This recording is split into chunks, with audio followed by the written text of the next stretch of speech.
Look, y'all, what's going on part two right now? Yeah, I see that. Yeah, I see that title.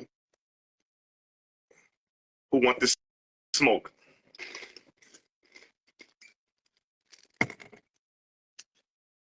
Who want that smoke out there? All the smoke. All the smoke right now. Read that title. Let me know what you think. Danny, what's going on, Playboy? Dan, you always on live. Daniel, I think you do a live like 30 times a day.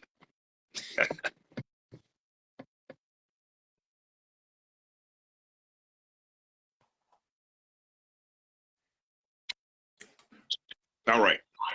So we back with this part two right now. That's up. Yeah, definitely leave them cigarettes alone, man.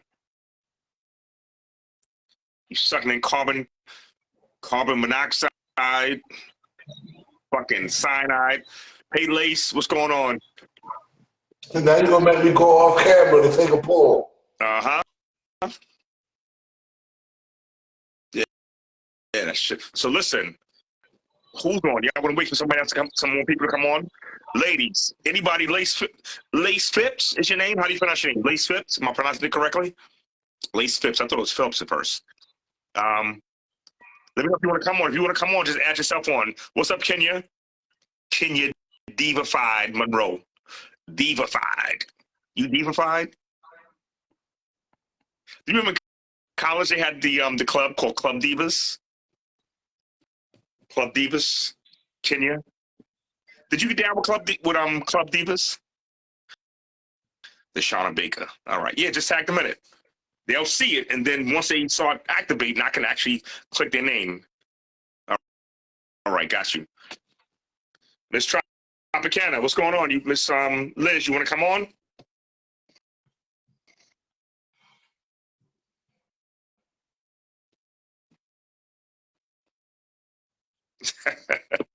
All right, Kenya. So listen. So now, what I was saying, that title, Black Women Don't Listen to Black Men. Yeah, somebody just declined coming on. Liz declined coming on. The hell would you do? Get your ass out of here then. Can you come on? Well,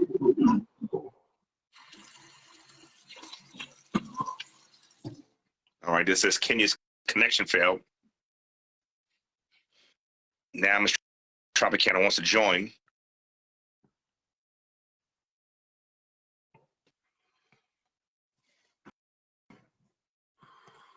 So I guess she had to do her hair real quick. Get her put a lipstick on. What's up, Natalie?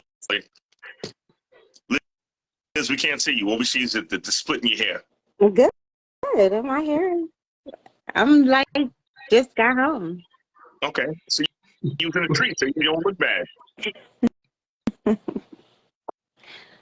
All right. So listen.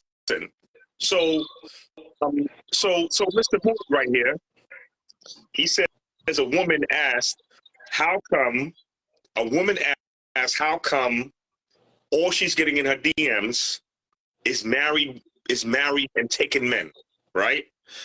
So I told Moody, I said, listen, it depends on, she asked that, and I said, it depends on, what she looks like and what the type of content she's posting on her social media page. You're going to get in the inbox people that think that that's the route you're going to take. You understand? People that think you good for a slide, or that you are desperate. Hey, Monique. People that think you might be desperate, or they want a quick slide, or things like that, or that you're sneaky, or you'll keep things on the low. So if that's what you're getting, then something about you is presenting yourself in that manner, right? So Moody says, he goes on her page, he comments, he says that it depends on what exactly what I said, right? So she don't say anything. So then he says, another person goes and says, it's your content, what you're putting out. Is that's why you're getting that? And then the lady, the black female says, why are people saying that that is what I'm doing, what I'm showing? And what else she said, Moody? No, she said basically she tired of people saying that she needs to change. Right. Victor, what's going on, Playboy? Richard, was good, Playboy? So, and the whole thing is, the whole thing is she's not listening. So I said to Moody, I said, okay, the other guy that commented, well, can you people do take social media posts serious because this is our life now. Social media is life now. Regardless of how we see it, how small we think it is, social media is actual real life now. You can front on social media, but this is part of your real life. What they see is you. You might say, oh no, I'm just joking, I'm just doing this, I'm just doing that. No, that's part of really who you are, how you express yourself on social media. Because you feel more comfortable doing it on social media because you feel protected by the screen than you do in person sometimes. So a lot of times people are more real on social media than they are in real life. In real life, sometimes they front. But again, it's the individual. So my whole thing is, what's up, Jimmy? Back on it, right? Angelina, what's good with you? So back to her, I told him, I said, so I said, Moody, so the female, I said, she's a black female, right? He said, yeah. And I said, the other guy that commented, that said, it's about her content, he's a black male, right? And he says, yeah, like that. And I said, exactly. That's it right there. Black women don't listen to black men. Black women will listen to other women, all of the races, but whites especially, and gay men. But black women do not take anything that black men have to say serious. If we say we don't like your wig, it's a problem. If we say we don't like your eyelashes, it's a problem. If we say we don't like your stomach, it's a problem. If we say we don't like you doing this or doing that, it's a problem. If we say we do like this, it's a problem if they don't like doing it. Do black men give more compliments than put downs? It could be from that. Maybe they're, if you're giving so much put downs when there's finally a compliment. Turn your something down a little bit. Am I that loud too? You sound real loud. See, but you can't make that comparison, because if a man is given a put down, he probably genuinely believes that it deserves a put down. But what I'm saying is, you don't give enough compliments. Maybe when a person might just be rebelling because you say so many, put downs. See, but then that's the part of, that's that person's problem, because they can't deal with what's being told to them. Me, I honestly believe, to give an example, right? Let's talk about likes. I've come across people, women, males too, they upset if you look at their page and you don't like their post. Motherfucker, if I don't like your post, I don't like it. Right. If I like it, I'm going to heart it. I'm going to give you a thumbs up or something. But I don't have to like some shit just because you posted. That's right. True. But you have people like that who believe that if you look at it, you should post it. I mean, I literally have seen people post something, oh, I got 300 views, but only 10 likes. Bitch, you can't. Let me take that back. I'm sorry. I take that word back. But person, your content is not likable. Right. You might have watched it to see what the content was about. You understand? Like, some people come on here just to see what I'm saying. And they were like, all right, I don't like this topic. I'm getting the fuck up out of here. You ain't got to like my post, and you ain't got to keep viewing. You understand? You can just be out. I'll see that, hey, I had 118 viewers, but only 10 stayed on. You know what I'm saying? Like the post we had the other day, it was 360-something viewers, and only 11 was around. You know what I'm saying? Or stick around. But it's, you know, maybe they just didn't like it, but they just wanted to hear what it's about. So I understand what you're saying. You don't have to like something because you viewed it. You know what I'm saying? But I want to get back to real quick. Ms. Smith, she says the mindset of the individual, and she said it's bullshit. When I said black men don't listen to black women, I mean black women don't listen to black men, you said that's bullshit. Do you believe that black women listen to black men? Do you believe that black women, you're typing in, you can always come in if you want to join. You can come in and say, you can come in and speak your piece. I'll try to add you on right now. Nah, I can't add on like that. But wait a minute, who is this young lady over here who is on? That's Liz. I'm Liz. Liz. She got a whole bunch of names, so I don't know. Miss Rodriguez, Tropicana, Miss Tropicana, Mrs. Tropicana. Now, Tropicana sounds familiar. But anyway, we'll leave that alone.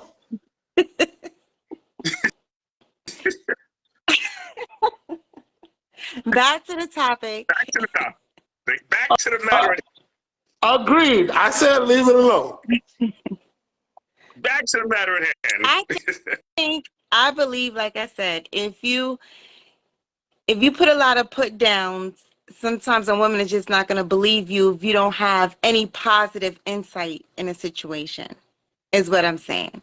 So like even if we're friends, right, and every day, you know, you saying something negative to me, I'm not going to listen to what you have to say. If you don't have anything positive to say at any point, I'm going to rebel. Like, he's always saying something negative about me. But if you say some positive and some negative, then okay, he's being fair, and I would take his advice. Okay. I'm just saying as a suggestion. Do you give compliments as well as you put down? You may say, hey, I may not like your wig today, but hey, did you say, oh, you got a nice outfit on? You know, is there compliments being dished out as well as being, you know, put Listen, down? I'm fair across the board with compliments and daggone insults.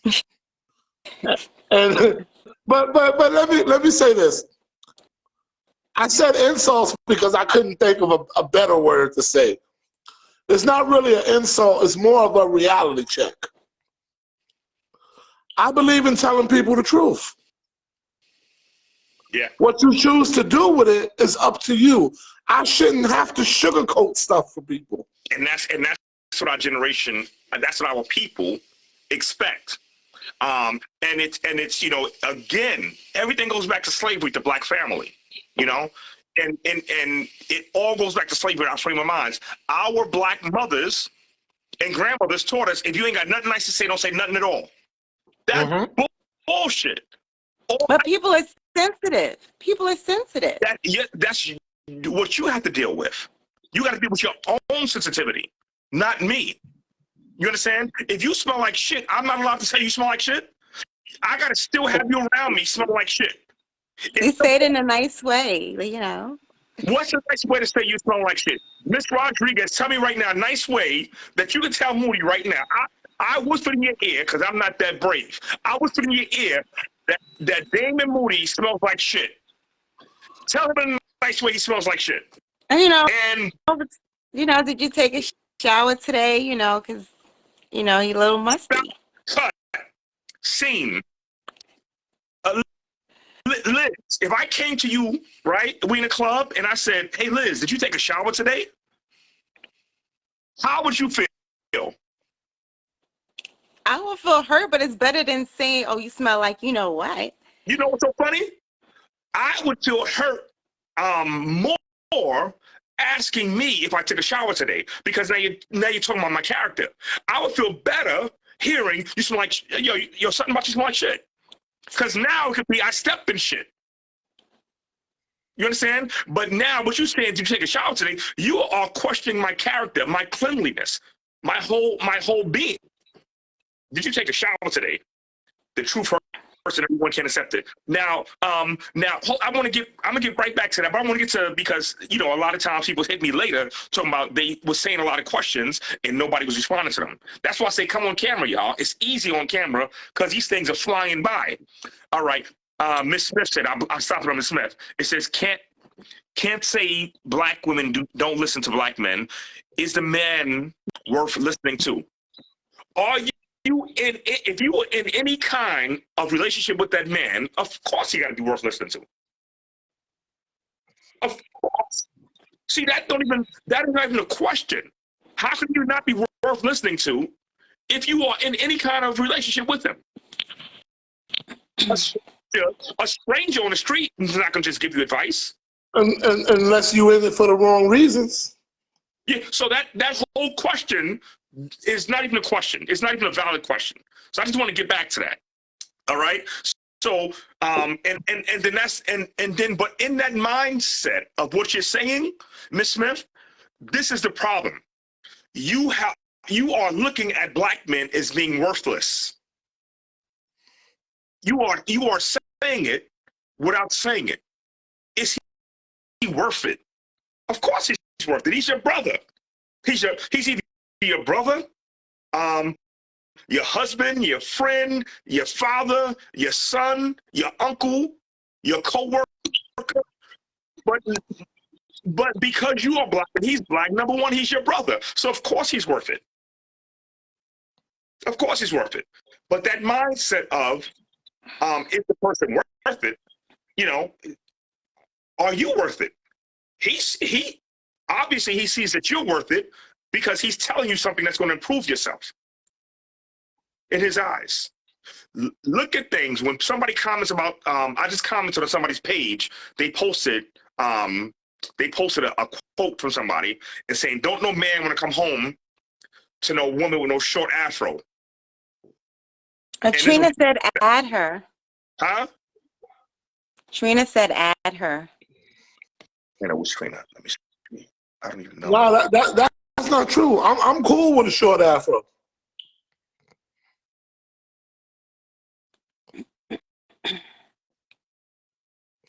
To be totally honest, I'm cool with anything that's all natural. I think it's beautiful. I'm trying to add you. All right. She had to get her hair done because I tried to add her before. She denied it. I'm here. Showing your money, huh? No, I had to come to the ATM. Hold up. I didn't take enough out. Oh, Lord. I'm about to get on your ass back here. Woo. All right, so now let me see. Take another can. Okay, I want to know what this topic is geared towards. Is this topic? We know you're a scammer and you get the money out of the ATM. Go ahead, hurry up. I'm not a scammer. I work. The FBI is looking at you right now, so be careful. I can't say that. She got like 13 bank cards right now. No, I don't. We're going to keep hearing dupes. Watch. Let's count the dupes, y'all. They like my home. No, but I want to get to the topic because I'm trying to figure out, like, I'll be right back. We don't listen to black men as in we don't listen to black men as in what, for an advice or for them in leading roles, or as in what? Yeah, both.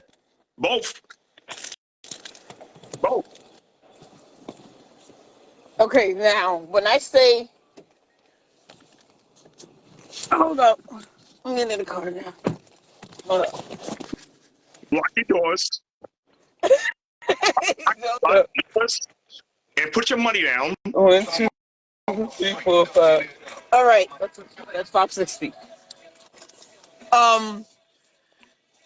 Like, each situation is different. You can't sit there and say black women don't listen to black men. First, like I said, it depends on the individual and the mindset of that individual. That's number one. Now hold on, let me get to that right there. We're gonna go point by point. I can't say that. I can say that simply because I'm a black man, and I watch how y'all don't listen to us, and y'all don't take advice. And when we say something, we're met with conflict. So I can't say. Once you become a black man, then you can say, "Oh, you can't say that," and you have black man experiences. Well, I've been with my man 15 years, and I listen to my black man. When he gives me advice and I need advice, I listen to my black man. So that's why I say it is all with the individual and the man also. Can that man lead? So like I said, this conversation can go totally, all types of different ways. You know what I'm saying? Then if he can't lead, then why are you with him? My black man can lead. But still in all, if a woman is with a man and she see he can't lead, she's not going to listen to him. You see, and that goes back to that whole conversation of a black woman will be submissive and will be feminine to the right man. You understand? Correct. Right. Correct. Now let me explain to you how stupid that sounds. Right? That's like me telling a woman, I will be less feminine for the right woman. I will act masculine for the right woman. Does that make sense to you? It makes a whole lot of sense. Why? So I can walk around being less of a man until the right woman comes. You can walk around being less of a woman until the right man comes along. See, now you going you digging too deep in that, you see, you're not like you're gonna be who you're gonna be who you are regardless. You get what I'm saying? But if you're not in a relationship or whatever the case may be, why would you have to listen to a man? No, but you know what I'm saying? If you already have your own mindset. But when you're in a relationship and if the person is listening to you, you're listening to them, and you guys have a common ground and make sense with each other, yes, you listen to each other. But sometimes some men is not worth listening to because shit that they say out their mouth don't make no sense. And now, this topic is like making it seen as the black man is a victim. See, that's like, I don't. The black man is not the victim? The black man ain't no fucking victim. No, the black man ain't no victim. Who's listening to us? The whole world, we know the whole world don't listen to us. We know the whole world don't listen to us, right? The whole world hates the black man. Then we come home to our black woman. And they hate the black race. So it's not just the black man. Just say the black race. All right. Not the black man. You can't just make this as just a black man situation. That's a race in itself. All right, hear me out. I'll get the same treatment as you if I was walking to the restaurant. Now, hear me correct? Out. See how you don't listen to me? Get the fuck out of here. Because you ain't making no sense, bro. Because you ain't making no sense. Let me talk. How can I get something out if you don't listen to me? You don't listen to me. I'm a black man. You in the car with your man, right? That's your man you in the car with, right? Yes. He's gonna chime in when something makes sense. He's gonna chime in.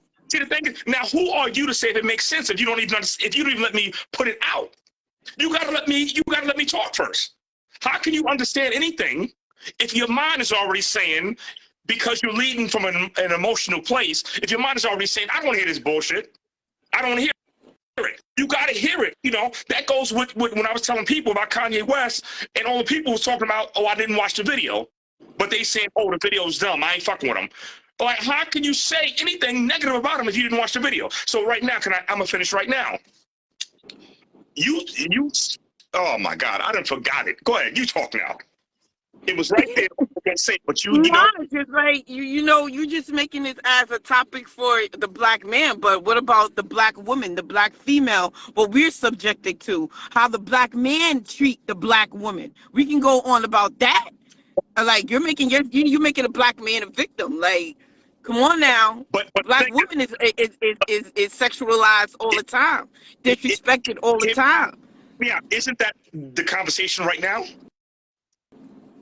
Yes, the conversation. What you're doing is you are passing it off. You are taking a conversation, and instead of addressing, you're right. Hear me out. You are taking the conversation instead of addressing the points that we're bringing up, and displacing them. You're saying no, and then you're making yourself the victim now. You're like, oh, the black man, but what about us? What about us? That's what you're doing right now. So what happened? Somebody didn't listen to you. What's your beef? What's your beef? Tell me why you mad, son. Tell me why you mad. In part three of the video tonight, if you want to talk about the black man not doing things for the black woman, we'll get to that. But right now, are we talking about that? We're not. Okay. This is as simple as it is. Do y'all listen to us? Because the topic came from Mr. Moody, who was on the other side of the screen. He said that the black woman that they were talking to, right, she got a certain type of people in her inbox. He gave her advice on why. She asked the question, he answered it, and then she went, and another black man answered it, and she went underneath there and said that they're giving her bad advice. You understand? So why didn't that black woman listen to the advice of two black men about other black men? She's talking about why are these men in her inbox, and the men that resemble them responded to, this is why they're in your inbox. We know what makes us work, but why didn't that black woman listen? You see? This is what this topic's about. Not, oh, it was me, woe is me with the black woman. It's about the black man right now, and if the black woman is listening to us. Are y'all listening to us? No. You know why? Because you have been trained that the black woman ain't shit in this world. And you know who has helped you? The court systems, the police, all of that. They have helped you. They have helped you to belittle the black man, to drag him through the dirt. And this is like an extension of your arm. You're like an octopus. You see, a man can beat you with two hands. A woman beat you with 30,000. She'll call the police, she'll call the courts. So you have made the black man feel weak and inferior because he can't deal with that whole, the power you have behind him. No, the power behind he's yourself. making a valid point. Oh God. He's making a valid point. You know, What he's saying is true. oh, that's your man. Because that's how we got sold out from Yes. the black woman. Sold the black man out. So you have the white man and our oppressors, they got to you. They got to the black woman because they know What I said, right? falsely You driven. hear what he said? Of course, I heard what he said. Oh, okay. So what he's saying is right. And you know, and this the thing is, remember, it's just a conversation, it's a dialogue. Don't get mad at him later because he's speaking the truth. You understand? Yeah, You she ain't have- gonna get mad because she know I'm gonna speak my mind. All right. She deal with that shit. That's the Scorpio. What you saying is hitting the axe in the head. Exactly. And that's why the black women feel they have power over us. But the problem is when that shit come to light and they come running back to us, they want us to be humble. Right. But we ain't gonna be humble. No, because you Like you said, you weakened us. They weakened us. against us. Yeah, you went against us. You made us weak. Right. Sold us out. Exactly. And now I got to come back into the home with you, Really? knowing that at any point in time, you can pick up your other arm, your other weapon, and be like, come get this nigga out of my house. Exactly. And half the time it don't even be her house. It'd be the government's house.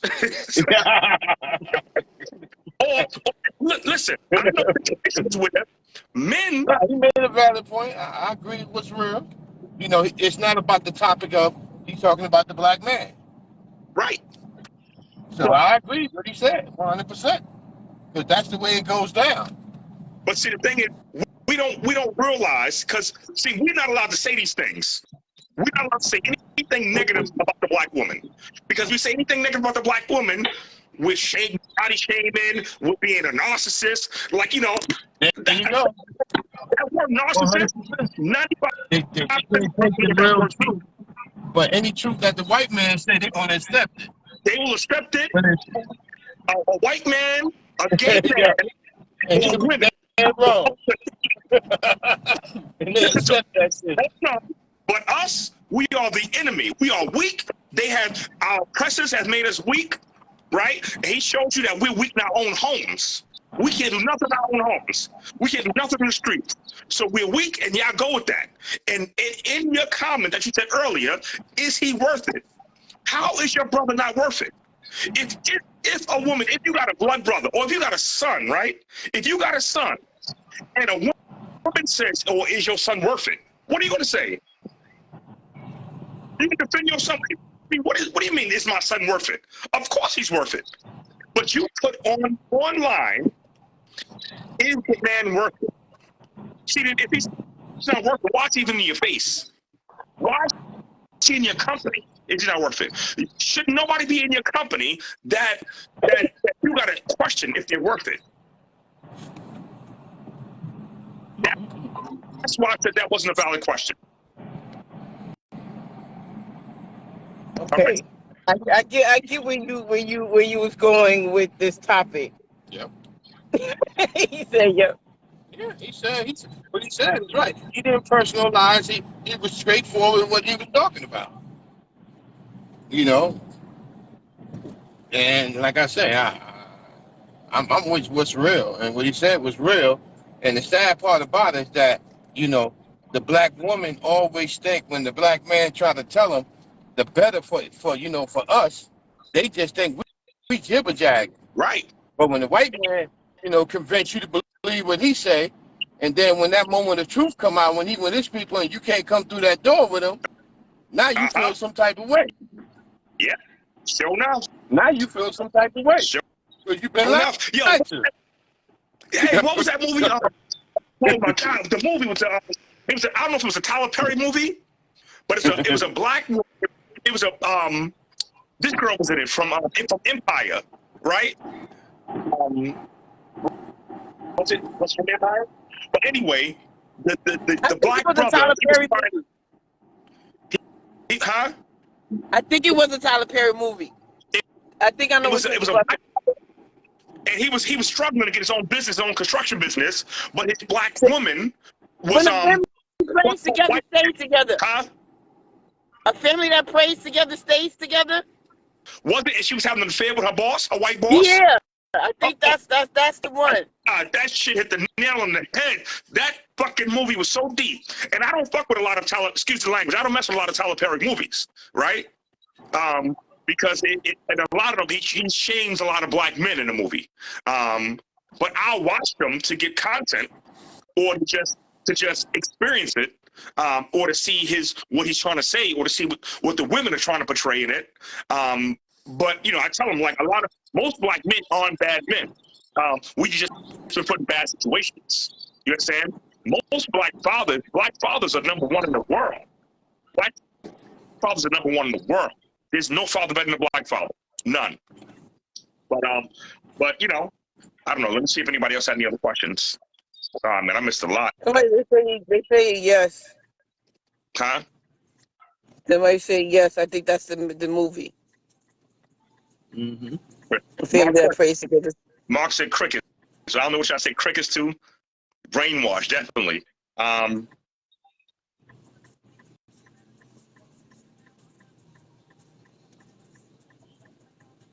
trying to read your comments. But yeah, I'm just calling back up. So if y'all got comments, if y'all have something, say it again, because I'm not gonna be able to see it again, because I can't. It scrolls up and then it shoots back down. If I get to a certain point, it'll shoot back down. But that's my whole point is our sisters have been given this illusion of strength. We're getting this illusion of strength by our oppressor to break down a black man. Because once we are, see, the thing is to get rid of the entire black family, not just the black man. Mm-hmm. But in order to get rid of the family, you got to get rid of the warriors first. The king. Once you knock them down the chessboard, once you knock the king over, that whole family is dead. That board is dead. That's right. So they destroyed the black man first, and since they've been destroying the black man, and they got help from inside the house, sleeping with the enemy, they got help from inside the house, it's easy to destroy us. It's easy to destroy us, Now, granted, you're going to get some black men that need to be dealt with, because they'll do bullshit. They'll rape, they'll rob you, they'll beat you up. They'll not want to take care of their kids. But that's a very small fraction of us. A very small fraction of us are doing it. A very small fraction of black men are beating up their women. Not all of them. A very small fraction. I've had women hit me. I should have beat the shit out of them.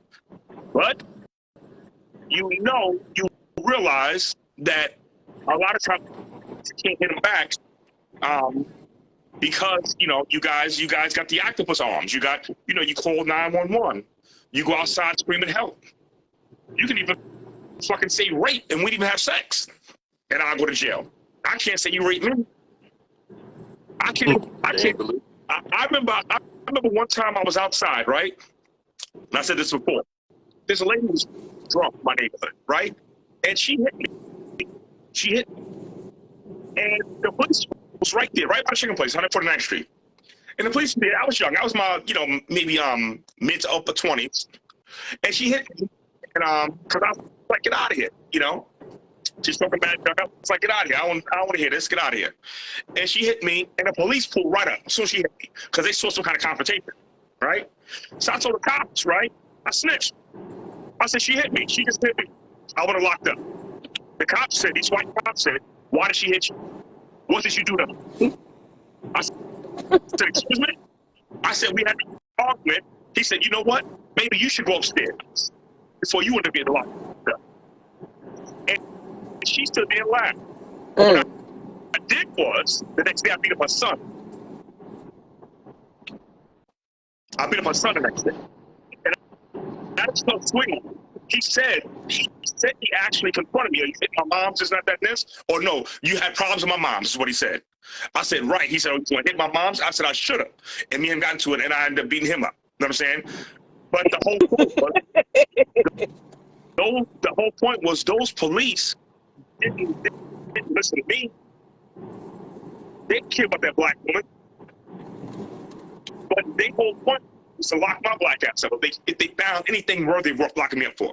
They are there to not even really protect black women.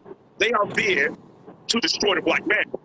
You see, if a black woman, if that same black woman got into an argument with a white woman, and the white woman says, she hit me, guess where the black woman go? To jail. See, you know your limitations. You know your limitations. You know that they're not there for you. Oh, I know that. But what you have to realize is that you are less of a threat with us out the way. But y'all use that system, the courts, that child support, they'll say, oh, Sean, check your stats, things like that. Child support was nothing but a system to hurt black men because white men already had money and property. And it was all child support, again, we talked about this before. How come when me and you just want to have recreational sex, then you get pregnant, now I'm on the hook for all the money. You see, you get pregnant, you have a baby, you can't afford a baby. They give you housing, food, clothing, they give you everything, healthcare, transportation money, they give you everything. But when I can't afford the baby, why jail? They credit. They suspend every license you have. If you got a pistol license, make sure you don't get no money, no nothing. A fishing license suspended. A security guard license suspended. They suspend every area for you to make money. They don't want you to make money because they want to put you in jail. But they don't give you all of this stuff. They'll give you this illusion of you doing good, but you're in the projects. You in Section 8. When you deal with the government and any form of welfare, you cannot make any money. They don't want you to make money. Nope. Because if you make money, now he's taking away all that stuff from you. Now you got to jump into, oh shit, now I need all this money to do this and do that. They give you just enough to survive. When I was working for the phone company and I was hiring people, I tried to hire this black lady, right? She might be on here right now. I was hiring black people. I was cheating. I was doing everything because the white people was hiring white people, right?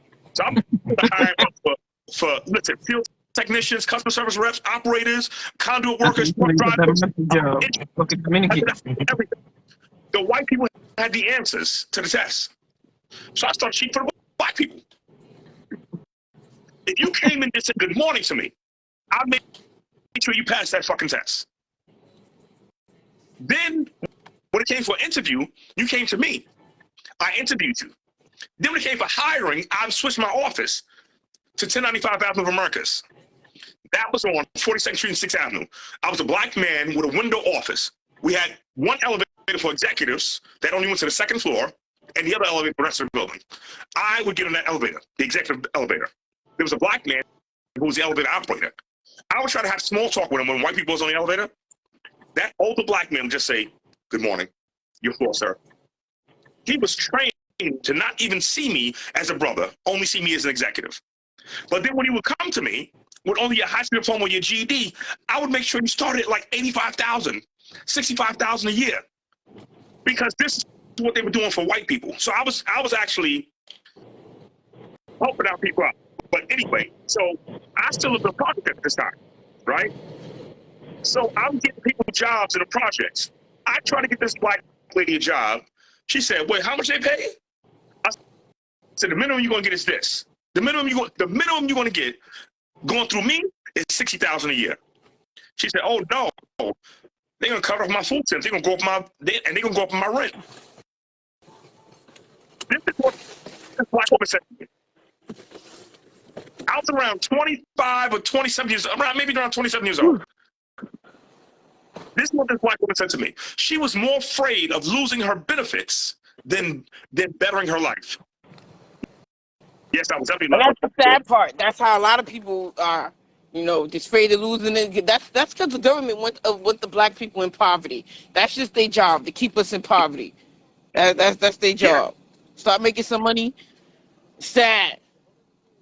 Yeah, hold on one second. Hey, girl. Hi, how are you? How are you? I'm good. Long time no see. Oh, it's cold out. This is a nice little spicy topic. Yeah, I mean, it's true. I have some people who's in the system and they are pretty comfortable because it is a change. I mean, not about 60,000, but there's some people who get jobs and they was getting more benefits from the system than getting a regular job. So most people turn down a job unless it's a high paying job. But now listen to this. This is in the 90s. This is the mid-90s. $60,000 in the mid-90s was a nice piece of fucking change. Oh, no, yeah.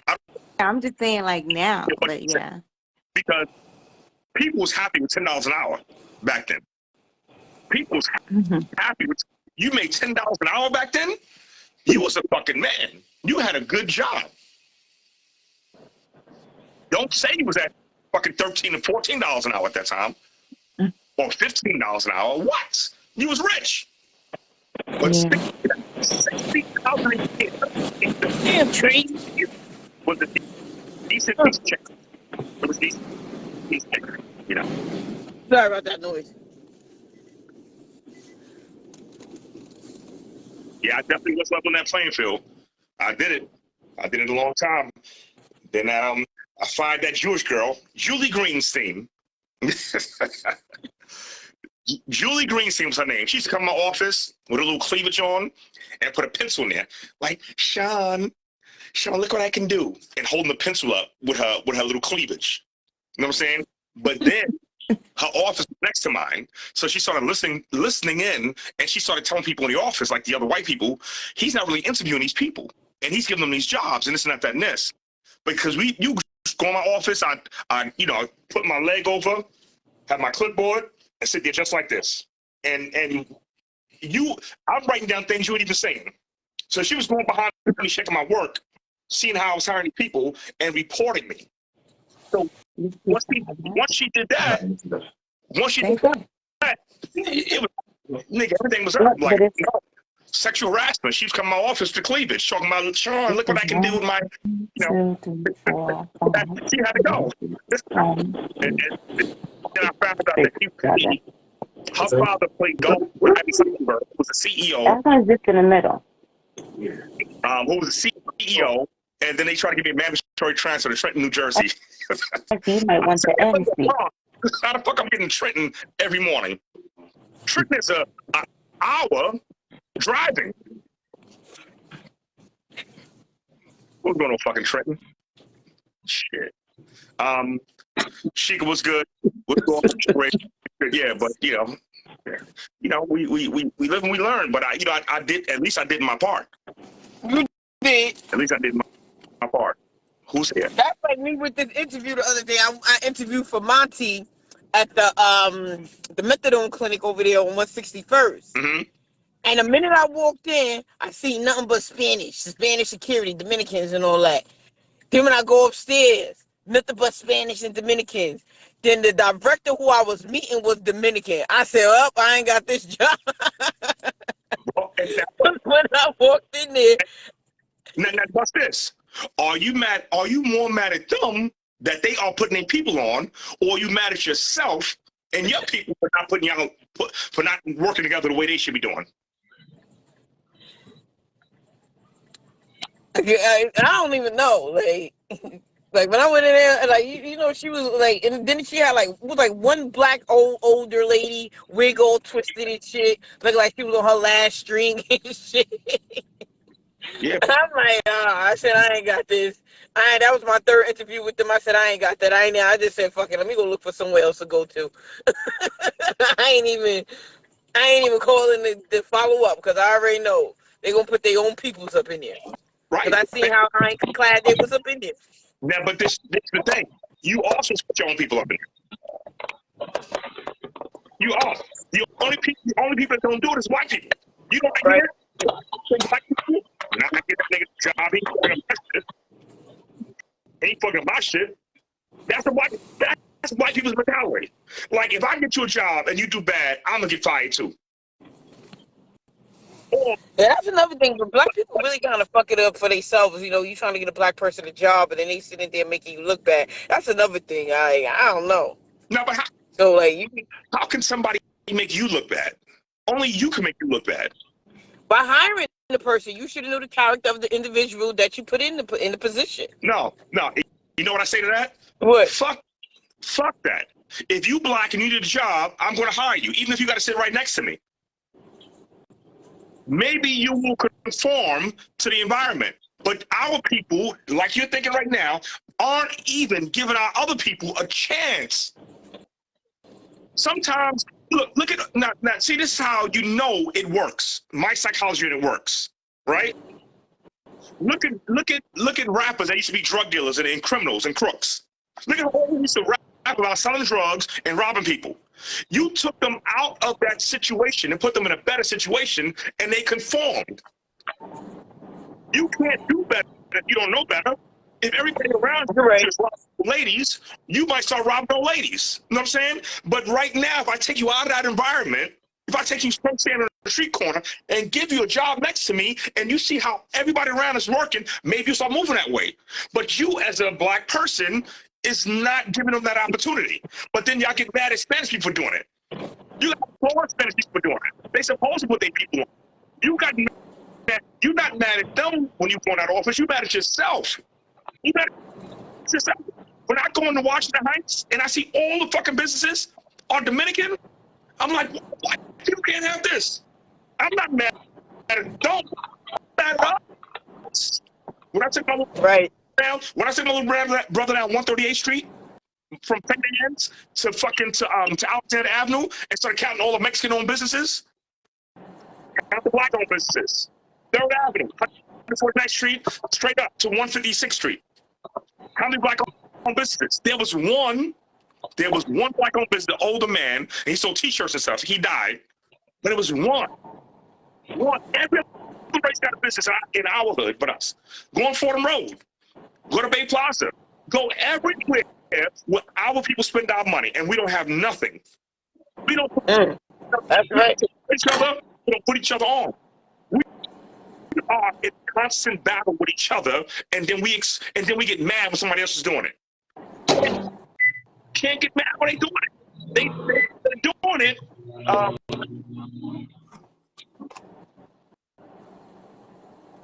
To the black already. Just like back in the day, it was all black people on 125th Street. Yeah, but you gotta fix yourself. Ain't nobody else gonna fix you, but you. You gotta fix your own family. And now, I know people hear me preaching a lot. You know what I'm saying? Like, I do, my thing is businesses, nightclubs, restaurants, whatever it is, whether it goes good, whether it fails, all I do is I blame my people. And you know what people do? They make an excuse. Every time I got a business, they make an excuse of why they're not supporting it. They always make an excuse. No matter what, they make an excuse. People will be on here talking about, oh, I don't really go out. But then, I'm a social media nigga. Hey, you shaking your ass over there. Oh, See, the thing is, people think that it's not that I'm not an angry person. I'm not crazy. I don't say things that ain't really happening. I just collect it. I collect it. Even the people that be around me. We on my boat partying, having a good time. Free Hennessy, free weed, free Moet, free lobster, free steak, free chicken, right? I'm paying a captain to drive my boat, right? We out, we going 4th of July, we going to see the fireworks. 50 people on a yacht, right? Everybody having fun. In my backyard, in the hot tub, in the house, drinking free, this, not that, and this. 90% of them won't come to the club and buy a drink. 90% of them won't come to the club and buy a drink. 90%. 90% won't come to the club and buy a drink. And they'll be like, I'll be there. But then they'll hit me and be like, yo, Sean, come out, support me. And I'll put a laughing emoji, something like that. Because I'm an asshole like that. See, I wouldn't even allow them on the boat. Right. But you better start charging like they doing those other people to be charging. They're having those stripper parties on the boat. no, but the thing is, the thing is, the thing is, that's for me. Fuel is expensive. Niggas can at least chip in. If I know I'm coming to somebody's shit, I always bring. Like, I'm not going nowhere and thinking it's going to be a freeloader situation. That's not it. I'm not asking for money in private events. You're not. But, I think it's tacky because then it just becomes a paid event. You see, but the thing is, if I got a boat and I want to go out, I don't want to go out with 6 people. And I may only want 1 girl on the boat. But I know my boys, I need some girls for my boys. And I need some boys from other girls. So I'm inviting more people, so I'm making it a party. If you have a birthday party, you don't like everybody in your birthday party. If you're at a club, you don't like everybody in the club. You may be cordial with them, but it don't mean that you just, all lovey-dovey with them. You know what I'm saying? But this is the reality. We are, listen, I had in my old hood, right? Everybody's coming to my first club, right? It was a photo studio that I turned into a club. And then, a few, like 7 people came over at one time, and they was with an 8th person. And they said the 8th person walked to the end of St. Mary's Park and stopped. And they was like, yo, you got a problem with such and such? I said, nah, that's so mad. It's like, yo, we was all walking over here because the first club was in walking distance to my project. It's like, yo, we was all walking over here. It's like, yo, I ain't going over this. They told me, he said, and I'm not saying any names or anything like that, but I never confronted him about it. He said, why the fuck am I going over to give that nigga more money? And then somebody I thought I was cool with. He said, yo, why the fuck am I going over to give that nigga more money? And this is the mentality of our people. Now look, that spot was good for 13 years. The last 2.5 years, it got wild. Somebody got killed outside. Somebody got slashed inside. Somebody got shot inside. There were shots fired inside 1 or 2 times. Somebody got robbed inside. They stuck up the whole club. You know what I'm saying? Had us all in there with our fucking pants off and shit. When we was playing poker on just a Sunday, it got wild in there. It just got wild, right? I was already building the whole new club. That spot I had it 15.5 years. It's time to go. I was already building the living room. Nobody knew. Because I wasn't bringing that crowd with me. As soon as I went, but that was a hood spot, and everybody went to that hood spot. So as I did the living room, I put a rule on saying you had to wear shoes, no sweatpants, no sneakers, no Timberlands. You can wear hats. But my rule was, the thing is, I'm a black man, and if you want to call me a nigga, I'm a nigga. I know how niggas think. Niggas ain't fighting with no shoes on. Because you ain't got no grip. You ain't got no grip. Listen, it's funny. As funny as that may sound, a nigga ain't fighting with no shoes on. That's rare. You really got to get punched in your mouth in order to swing back. You're not starting to fight with no shoes on. It's reality. You know, you're not fighting when you wet. With no, you know what I'm saying? You might bust your ass. It's certain things that just make sense, and it's in the back of your mind. You're not gonna do it. So I knew that would eliminate a lot of nigga shit. So that was the reason for my rules, right? I did not want that kind of population. Right. Wow. Even yeah. So even though I had love for a lot of these dudes, I just didn't want them coming in destroying my business or hurting other people, right? So I put that rule on, and people. Now this is the funny thing. People that used to frequent my establishment was cool with it. Some people was cool, right? People that wasn't frequenting my establishment, a lot of used to hang at like Sam's and all the spots where I went for the Grand Concourse, right? Roy's and all the crazy things. Yeah. A lot of these people was not coming to my establishment from the beginning, right? But once they found out that I had a spot, it was a club, and now I got one of the biggest clubs in the Bronx, and then I had a rule that I couldn't get in. It's like, this nigga bullshit. Who the fuck this nigga think he is? This, that, and this. At the same time, I opened up the living room. Salsa con Fuego opened up. With the name Salsa con Fuego, right? They had the exact same rules. Crazy, right? And where everybody flocked to. The exact same rules. They done gave Salsa con Fuego so much fucking money. Yep. So much fucking money that they have big artists now. Big artists. Before they can only get like, it's sad to say, like they call them wash-up artists. Artists for like $2,500, $3,500. They got $15,000, $20,000 artists coming in now. That budget goes up. They make about $1 million a night because the way motherfuckers are flocking in there from the time they open to the time they close. Yeah.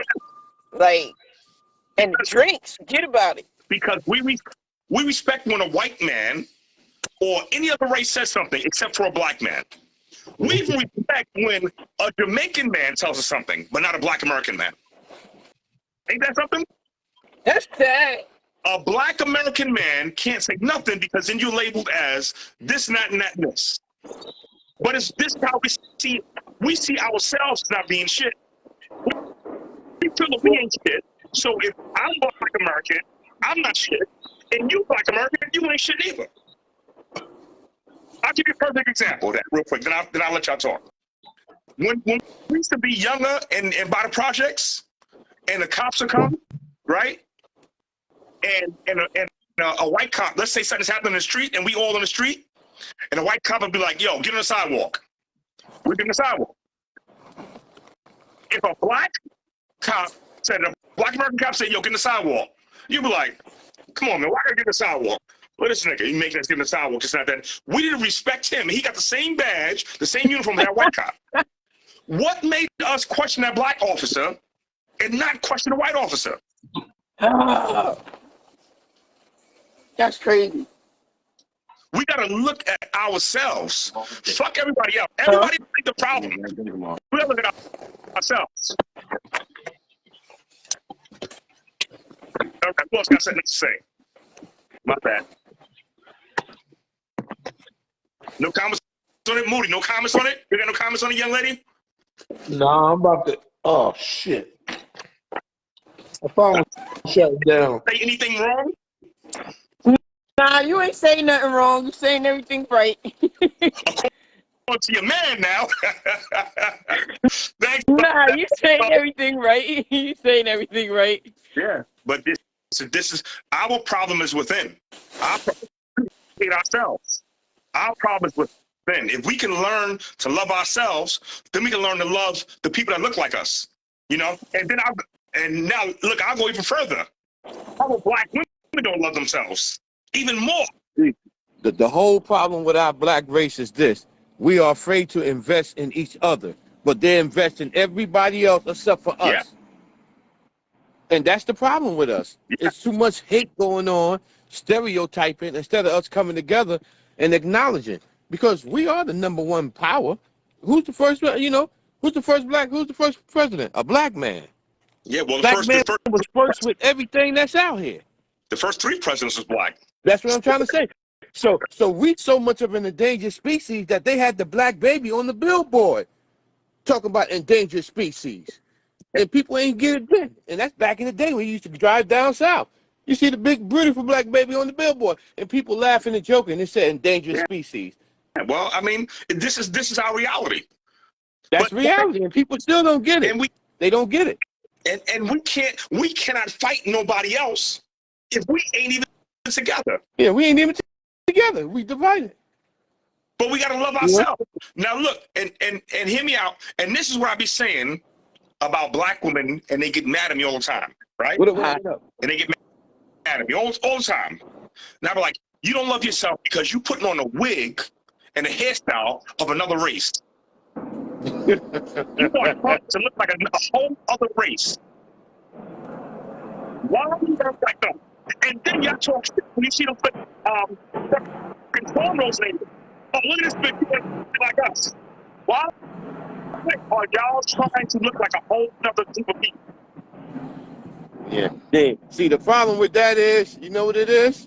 Uh-huh. The black woman don't realize that she's the black queen. Yeah. She want to look like a white woman instead of the black queen that she is. And she wearing all this stuff that's unnecessary, camouflaging it, and then we looking at her like, yo, you look like a joke. And then they Exactly. mad at us. And that's right. And this is what I tell people all the time. And this goes back to the topic. Black women don't listen to black men. We say we don't like wigs, y'all wear wigs anyway. We say we don't like makeup, y'all wear makeup anyway. Yep. We say we don't like those stupid eyelashes, y'all wear long eyelashes anyway. We say we don't like Uggs, y'all wear 3 pair of Uggs at the same time if y'all could. Y'all wear a pair on your elbow if y'all could. It's not. We don't like them fake titties and them fake boo-boos, and y'all go get it anyway. We don't like the fake bodies. We don't like that shit. Yeah, that shit is garbage. Or the fake ass. Oh, that shit is garbage. Yes. That don't turn the black man on. No. Your natural body turns us on when the way it's supposed to be. First of all, how can you lay in my bed with a dirty wig and makeup?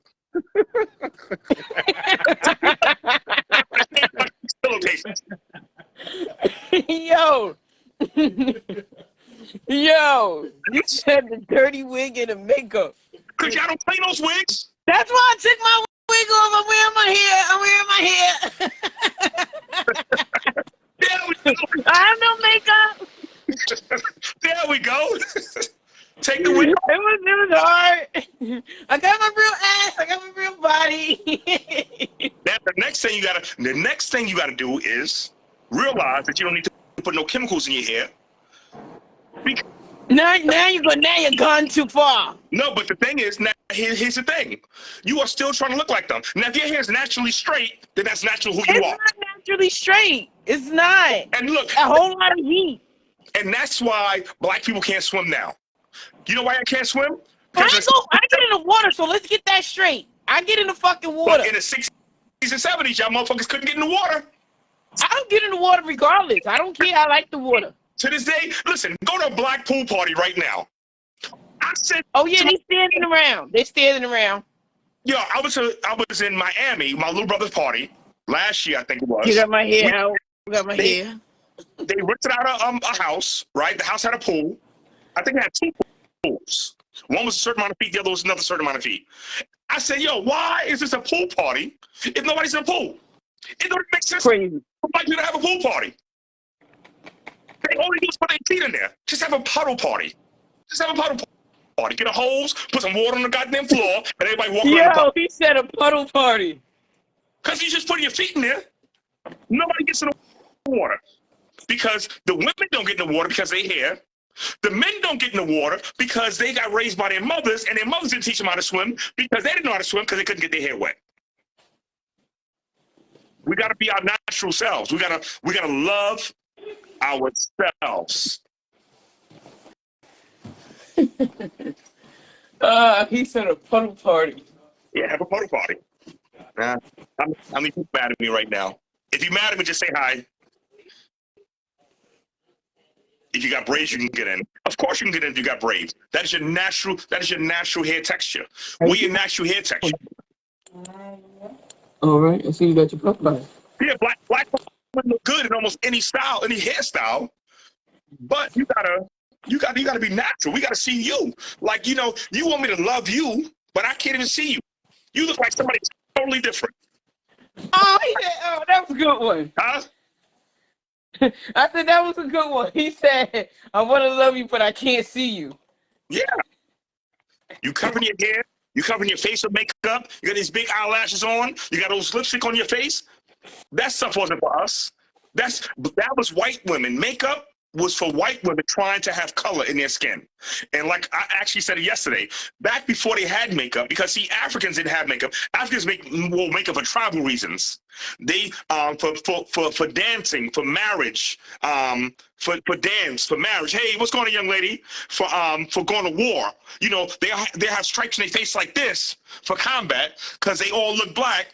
Because you can't kill your own brother. You know what I'm saying? The other tribe might have one stripe going down his face like this with a red nose. This tribe got stripes going across. That's kind of makeup we wore. Or if you got married, these things signify something else. Now y'all wear makeup the way white women wore makeup. White women wore makeup because their skin was pale. So before they had makeup, they would stick pins in their fingers, squeeze the blood out, rub it in their hands, and rub it on their face to give themselves color. They did say face and their lips. Why? I thought that was funny when they wanted to look youthful. No. When they was doing that. What's good, Jamal? So they trying to emulate you, and you are emulating them trying to emulate you. This kind of like the conversation I had yesterday. I was like, I said, even with the hey, where you went? You came and you left? You came and left. But anyway, wear this makeup to look like them, right? Yeah, I think it makes y'all look prettier. No, it don't. Then a lot of y'all have bad skin because y'all put this makeup on, clogging up y'all pores, and the chemicals are going into your skin. Your skin can't even breathe. That's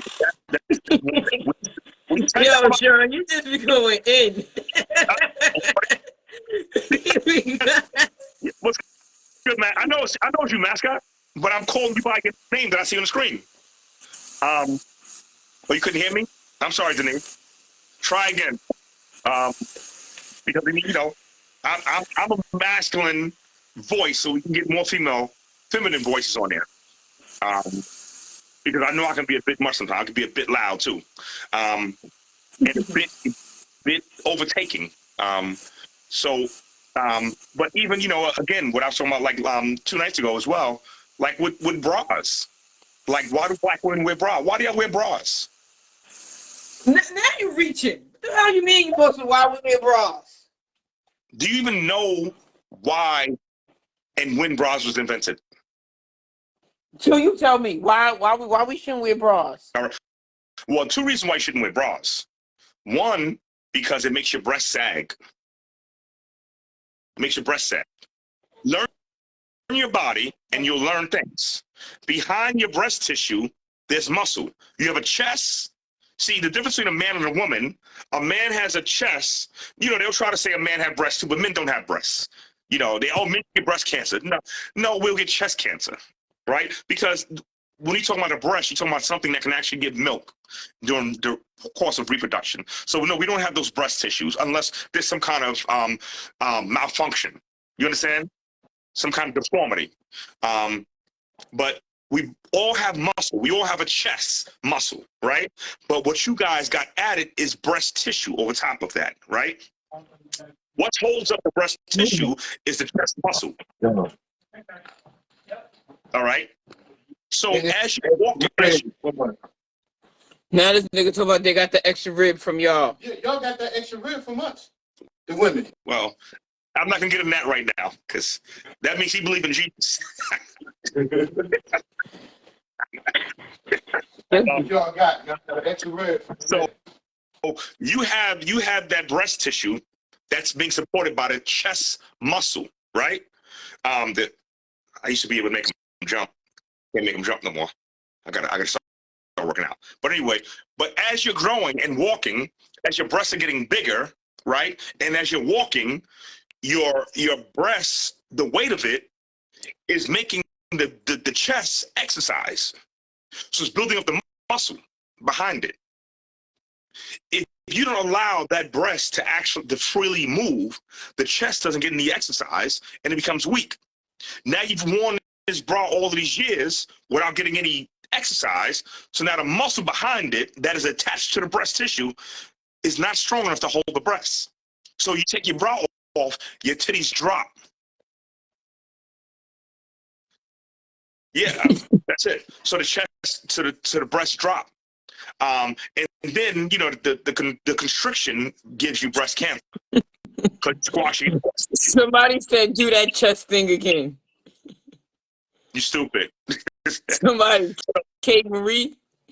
Yeah, she's a fronter. They don't be listening to her. So, all right, you back? I'm back. All right, I guys. couldn't hear you. I had to update the app and all that. Yeah, you got an Apple phone, right? You got an iPhone? Yeah. Exactly. iPhone. Team Android, we ain't gotta go through all that. Yeah, every time somebody comes over with an iPhone, it's a problem. I swear to God. And all I do say is, you got an iPhone, right? Yeah. It wasn't a problem. It just needed to be updated because I haven't been using it. Android I'm talking about that. Android does it all the time anyway. We good. We got a better phone. But anyway, she like whatever. So No, I have an Android. Don't get me started. I have one, but this is my tablet. Okay. All right. I got you. Don't be mad. I'm in both worlds. Don't be mad. Don't be mad. Tell me why you mad, son. So listen. What we talking about? All right. A bunch of everything. Right. Yeah. A bunch of everything. That's what all these conversations be anyway. So, this is the breast tissue and all of that stuff. Oh man, I missed my whole thing. I paid to play poker for 10 o'clock, and it's 10:22. So they already took my money, and it's over now. I can't get in. After 10 minutes, you just over. It's 10:22. That's why I said I only had a half an hour left. Anyway, that's gone. So Great conversation. I enjoyed it. yeah. So And I missed it. yeah. Look at my cousin. Yeah, I had to change phones because my iPhone be messing up. Of course, iPhones suck. Exactly, Jamel. Or mascot. You want to be called mascot, but if I say mascot, nobody knows who I'm talking to. So I gotta say Jamel. So I'm responding to your name on the screen so everybody knows that I'm actually talking to you. Got it. Even if I know you about something else. Alan Wilson. So so that's with the breast tissue. So but black women have stronger skin. We have stronger bodies and our skin is strong. So so even if you do walk around without a bra for white women, their boobs drop no matter what because the skin can't support it. That's why they wrinkle fast. Their bodies can't physically support it. So in the 20s, if you look it up again, somewhere in the 1920s, white women invented, or white men, one of them invented a bra to hold their breasts up to look like the African women. Because they didn't know why they was trying to figure out why y'all breasts stood up and theirs drooped and looked like pancakes. Right. So they invented bras, and then they made it the social norm to wear a bra. Right. That's right. We didn't wear bras. We didn't have breast cancer. Our breasts didn't sag. None of that stuff until y'all started wearing bras. Yeah, that's true. Wear bras. Now it's like, oh, it's taboo if you don't wear a bra. Right. It's taboo. Like, what part of the breast is bad?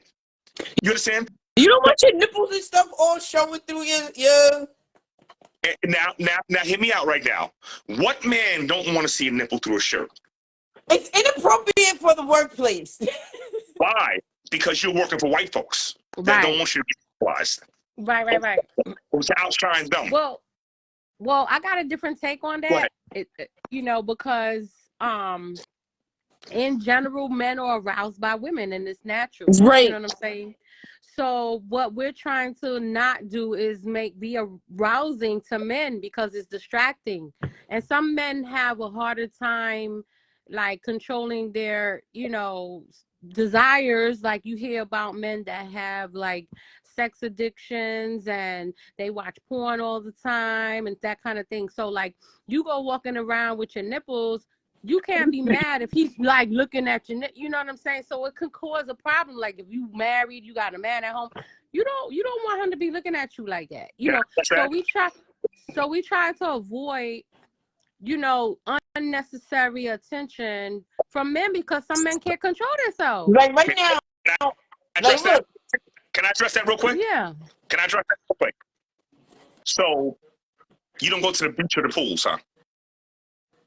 Well, then that might be a time that that it's expected that if I wear this bikini or whatever, and you prepare for that, you know what I'm saying? Because all right, I'm going to the pool and whatever. So it's expected, but you don't want to have to deal with that all the time. You know what I'm saying? Like you said about control. People have control. A person that don't have self-control, they'll never have self-control, whether you have 1,000 layers or 1 layer. A person that has self-control you can walk past them naked and they won't bother you.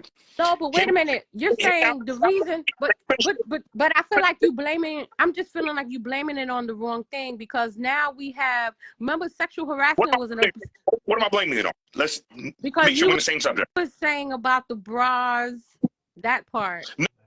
No, but you the one that said, you brought that into play. Well, I said about the nipples. I was responding to, she was saying, well, you want to don't push it on her.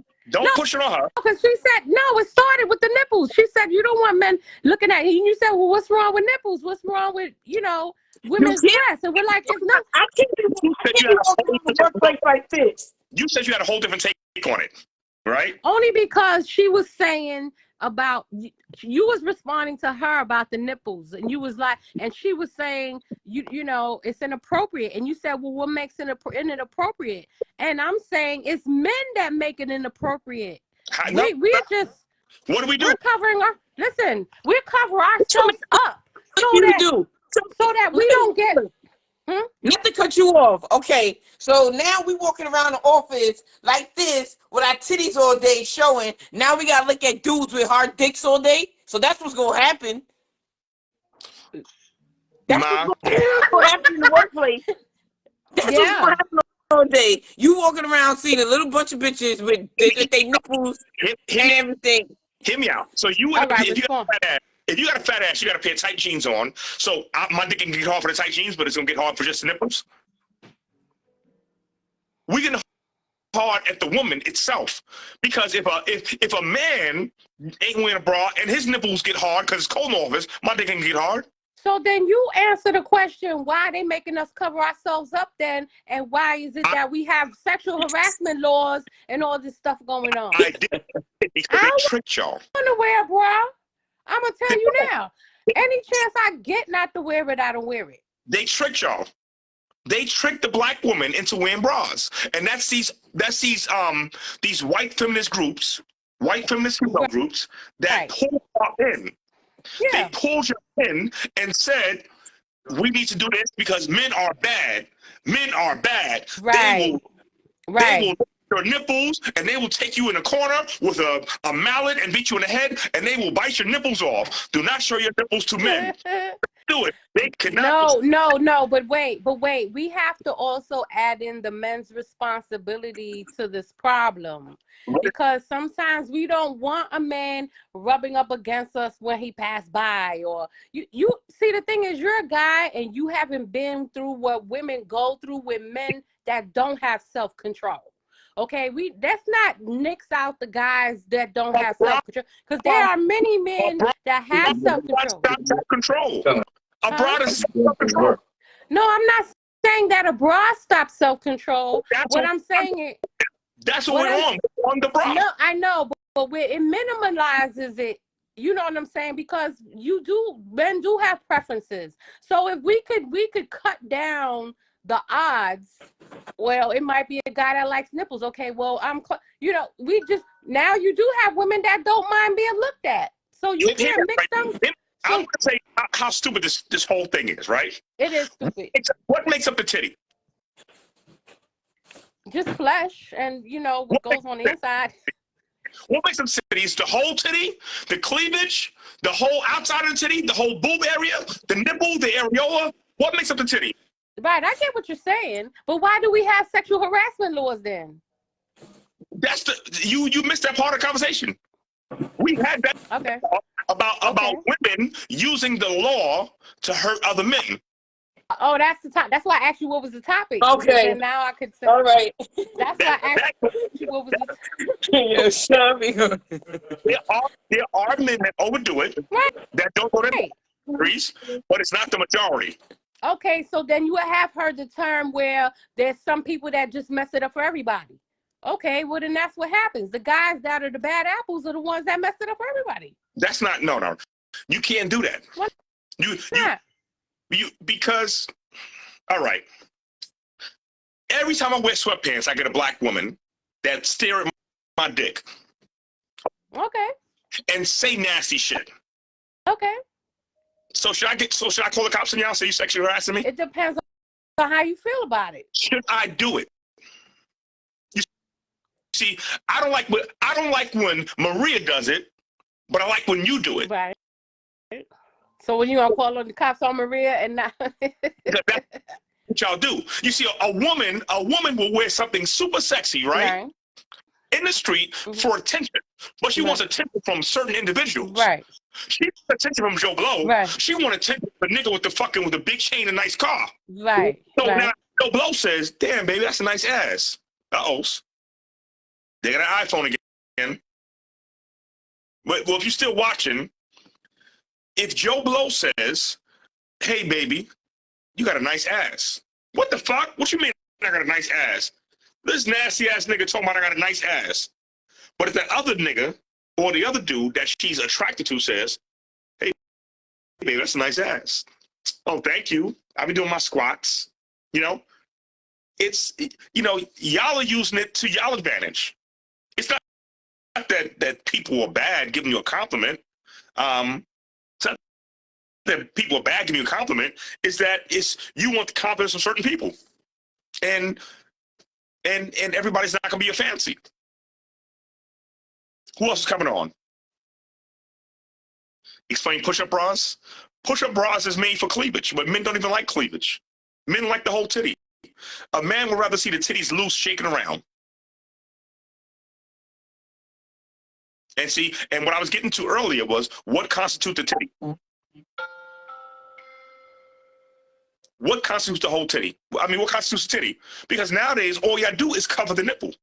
I see when I was in Miami, the bathing suit only covered the nipple. And all the rest of the titty's out. Titty's this big, and only a little strap covering the nipple. So if only the nipple is a titty, then everything should be out. I mean, you can have everything out. So, you know, it's a whole tricky situation. It's like that whole thing with Janet Jackson when they said she had wardrobe malfunction. When I think was it Justin Bieber, one of them, or Timberlake, or one of them, they reached in and ripped her shirt open, and she had a pasty on her nipple. I'm back. So the nipple's covered. You know what happened? iPhone again, right? We'll see what happens because I got this Android now. Oh, you gonna be? And you know why it's irritating me that you're saying that? Because I never was an Apple person, and I just recently bought this tablet. Okay, and you making me want to send it back. Everybody with Apple's products. Now, look, I got Apple products all over my house, but my phone that I rely on is an Android. Okay. I'm on one Android right now, and that's the S21 Ultra, and this is the S22 Ultra. Right okay, here. so I got the Apple thing here, which I wasn't using that. I was using this. Mhm. And then what I'm using now is Android. So we're going to see what happens. Because I was an Android person this whole time. Nothing's going to happen. You're going to be nice and clear. And you sound better. And the lighting is better. That's a mess. Yeah, All right. Android, you know, but you got to look at it. One is an Asian company, and one is American. You know, the Asian technology. Americans, our people, most of the population is stupid. And then Apple buys a lot of its inferior products from Other people, yeah. Their cameras and stuff like that. They're not selling the best stuff. Why should I say the best stuff if I want to sell the whole phone? You understand? Yeah. Buy parts from somebody. Like, I'm not going to say the best engine if we're both car makers. I want my engine to work better than yours. Right. You know what I'm saying? But yeah, I mean, It is what it is. You know what I'm saying? Oh, so okay, my son heard part of the conversation and he said that back to like why do women call the cops this and that about men or whatever, Bring him and men, I guess. Hold on a second. I'm putting the water in here real quick. Hold on All one right, second. go ahead. Go ahead, talk. I can hear you. Okay, so and he said that it's the same thing I said. It depends on how you feel about it. Like if you feel offended, then it's up to you to communicate to the person like, hey, I'm offended by that. Don't do that. And when you made it known that, look, I don't like that, stop doing it, that's when the person is violating when they just do it anyway. What was he calling the cops on? Was it the sexual harassment? No, that's what I'm saying. You shouldn't call unless you let the person know first. Put them on notice first. Listen, don't do that. I don't like it. It's when they continue, you know what I mean? Because the person don't know whether you like it or don't like it until you verbalize, I don't like that. And I need you to stop. So when you then you have to look up the definition of sexual harassment. Sexual harassment is any unwanted approaches in a sexual but you don't know if it's unwanted. Yeah, any unwanted. So that means that the person don't have to give a warning. You can say, I didn't want him to talk about my titties. Right. That's harassing me. You can call the cops off of the first episode. Now let's look it up. So that's flawed then. I mean, yeah, you know our laws are flawed. We both agree on that all the time. Definition of sexual harassment. Here's the definition of sexual harassment. Behavior characterized by the making of welcome and inappropriate sexual remarks or physical advances in a workplace or other professional or social situation. Right. Okay, so it don't have to be inappropriate. It doesn't have to be. And see, the thing is, and inappropriate is whatever you deem it to be. Whatever you deem it to be. If the female says, he said my nipples poking through my shirt, that's sexual harassment. You can be terminated. But if a woman says to me, showing your nipples are poking through your shirt, it must be cold in here, I can't do the same thing to her. It's a one-way street. It's not a two-way street. I think you should be able to, but people don't. And I think if more people did, it would become a thing. But because you don't do it, that's why it's not an issue, because we're the one that's complaining. You know what I'm saying? So it's like, all right, well, it's almost like the LGBT community, right? They complain we're not being treated fairly, whatever the hell. There's so many other groups that don't be treated fairly. But because they was the squeaky wheel about it, they got their laws and they got their rights. And now you do anything for somebody that's gay and there's a problem. Hear me out. So hear me out. Real quick. And girls don't really do that often. Like everything you said right now, bullshit. What you just said right now, bullshit. You said because they complained about it, they got better treatment. Blacks have been complaining about unfair treatment since forever. Okay, but see, we don't count, and that's what makes it unfair. But you know what I'm saying? We don't count. We are who we're talking about. Because the system wasn't for us, so we can't even. Well, we are who we're talking about. You can't bring that situation up and say, but black people don't count. So, these laws are made to protect other people and lock up black people. You understand? Right. We just got in this 2 days ago. The courthouse is not made to help nobody in the black family, and it's not made to hurt nobody in the white family. And you that's understand? why. Who has money? On a dollar bill, in God we trust. Behind a judge, in God we trust. Right. But that's why when you bring up this issue, it's never going to be like fair. It's never going to be fair. You know, it's not meant to be fair. It's based on the perception of the person, like you said. Plus, when you get to court or whatever, the judge is going to judge whether he thinks you got it. Okay. And he's still going to judge whether he thinks, you know what I'm saying? That's what it's going to boil down to. So even if I felt offended, a judge could turn around and say, you was tripping. It was not that serious. And you know what I'm saying? It's still somebody else's judgment. It's never going to boil down to your judgment anyway. So like you said, the laws wasn't made for us, and it wasn't made, like you said, it was made to protect who is to protect. Right. but then that's what I'm saying. You can't use it as, oh, we can use that if we want to. But if, Because if men did it, you said that the reason why a lot of people don't get the benefit of it is because they're not making a noise like the LGBT community, the alphabet community, like the Jewish community, like the Asian community. You know, if men started saying, you know what, we don't get if black men. I'm talking about black men. Okay. If we started saying chicks is walking down the street talking about my dick look good in the sweatpants, and you think chicks getting locked up? You think chicks? Have you tried it? Have you tried it? What is the protection? Have you tried it? Have I tried? Yes, I tried to get a black woman locked up, and the cop told me to go upstairs before he locks me up. And I was on assault. So yes, I have tried it. And if he was on here earlier, I said it, I had to beat up her son the next day. So yes, I've tried it. Well, it's not fair. No, we already agreed that it's to, I mean, it's not even an argument or really a discussion because it is how it is. Like, we can't even debate about it because it's still going to be that way. Like, you know what I'm saying? I don't disagree with what you're saying. I'm just saying that it's not very common that a man even complains about that, because they even say that when men are in abusive relationships, they don't talk about it. So that's why I'm saying if you don't make it a thing, then it's not a thing. You know what I'm saying? And even if it's not fair and you lose, still make it a thing so that we know, oh shit, we didn't know this was a thing. But if you're not speaking up, hear me out. I heard you out, right? Right. But the thing is, it doesn't fit.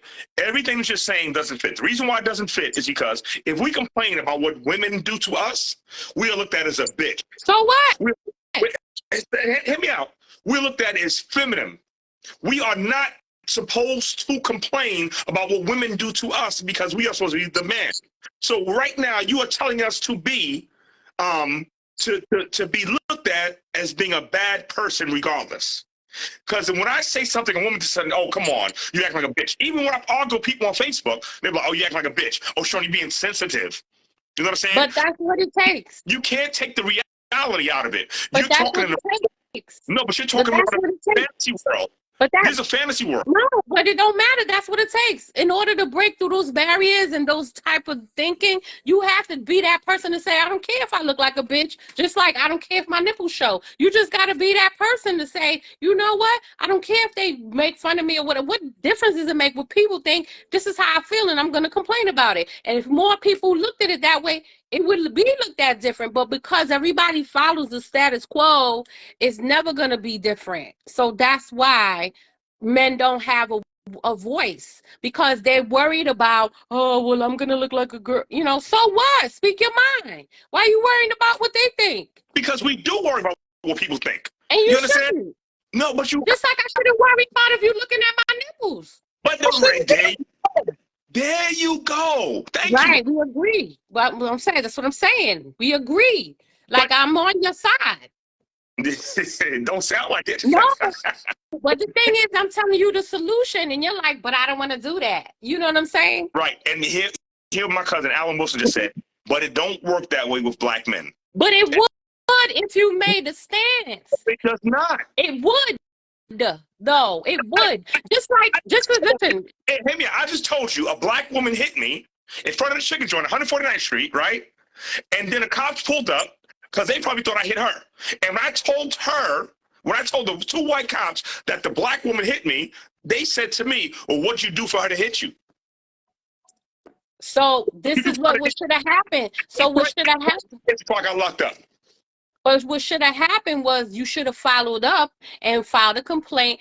The thing is, people give up. They go, oh, well, he made fun of me, so, you know, whatever. You can't go. Those guys, they're just doing their job. They're probably not even doing their job. They're just trying to get paid. What is their job? What is their job? It's only to what? It's not to protect and serve. We understand. We know that. They're just getting a paycheck at the end of the day. Their job is to protect and serve the white world. That's it. Right. Right. But what I'm saying to you is, what am I doing going to them? See, now stop right there. Their job is not to protect and serve us. We know that's the case. So what am I doing going there? What am I doing going there if their job is not to help me? thing is that if we don't put your foot down, and it takes more than just one person. Look, women for the longest time was getting harassed on the job. People thought it was okay. Even my father, up until he died, he thought that it was okay to talk shit to women like he used to do. And we had to tell him, Dad, it's a different day. You can't be flirting with women like that in the street because you could get in trouble for sexual harassment. You know what I mean? It took a long time for women to fight that, to make it a thing. Like, we just had to deal with it. But guess what? They didn't be quiet about it. They kept complaining. They kept making a thing about it, whatever. And that's what it took. You know what I'm saying? That's what, and we didn't care if the men's, look, some women got beat at home by their husbands because they had a nerve to complain. Hear me out. All that stuff, the white woman movement, all the feminist movement, right?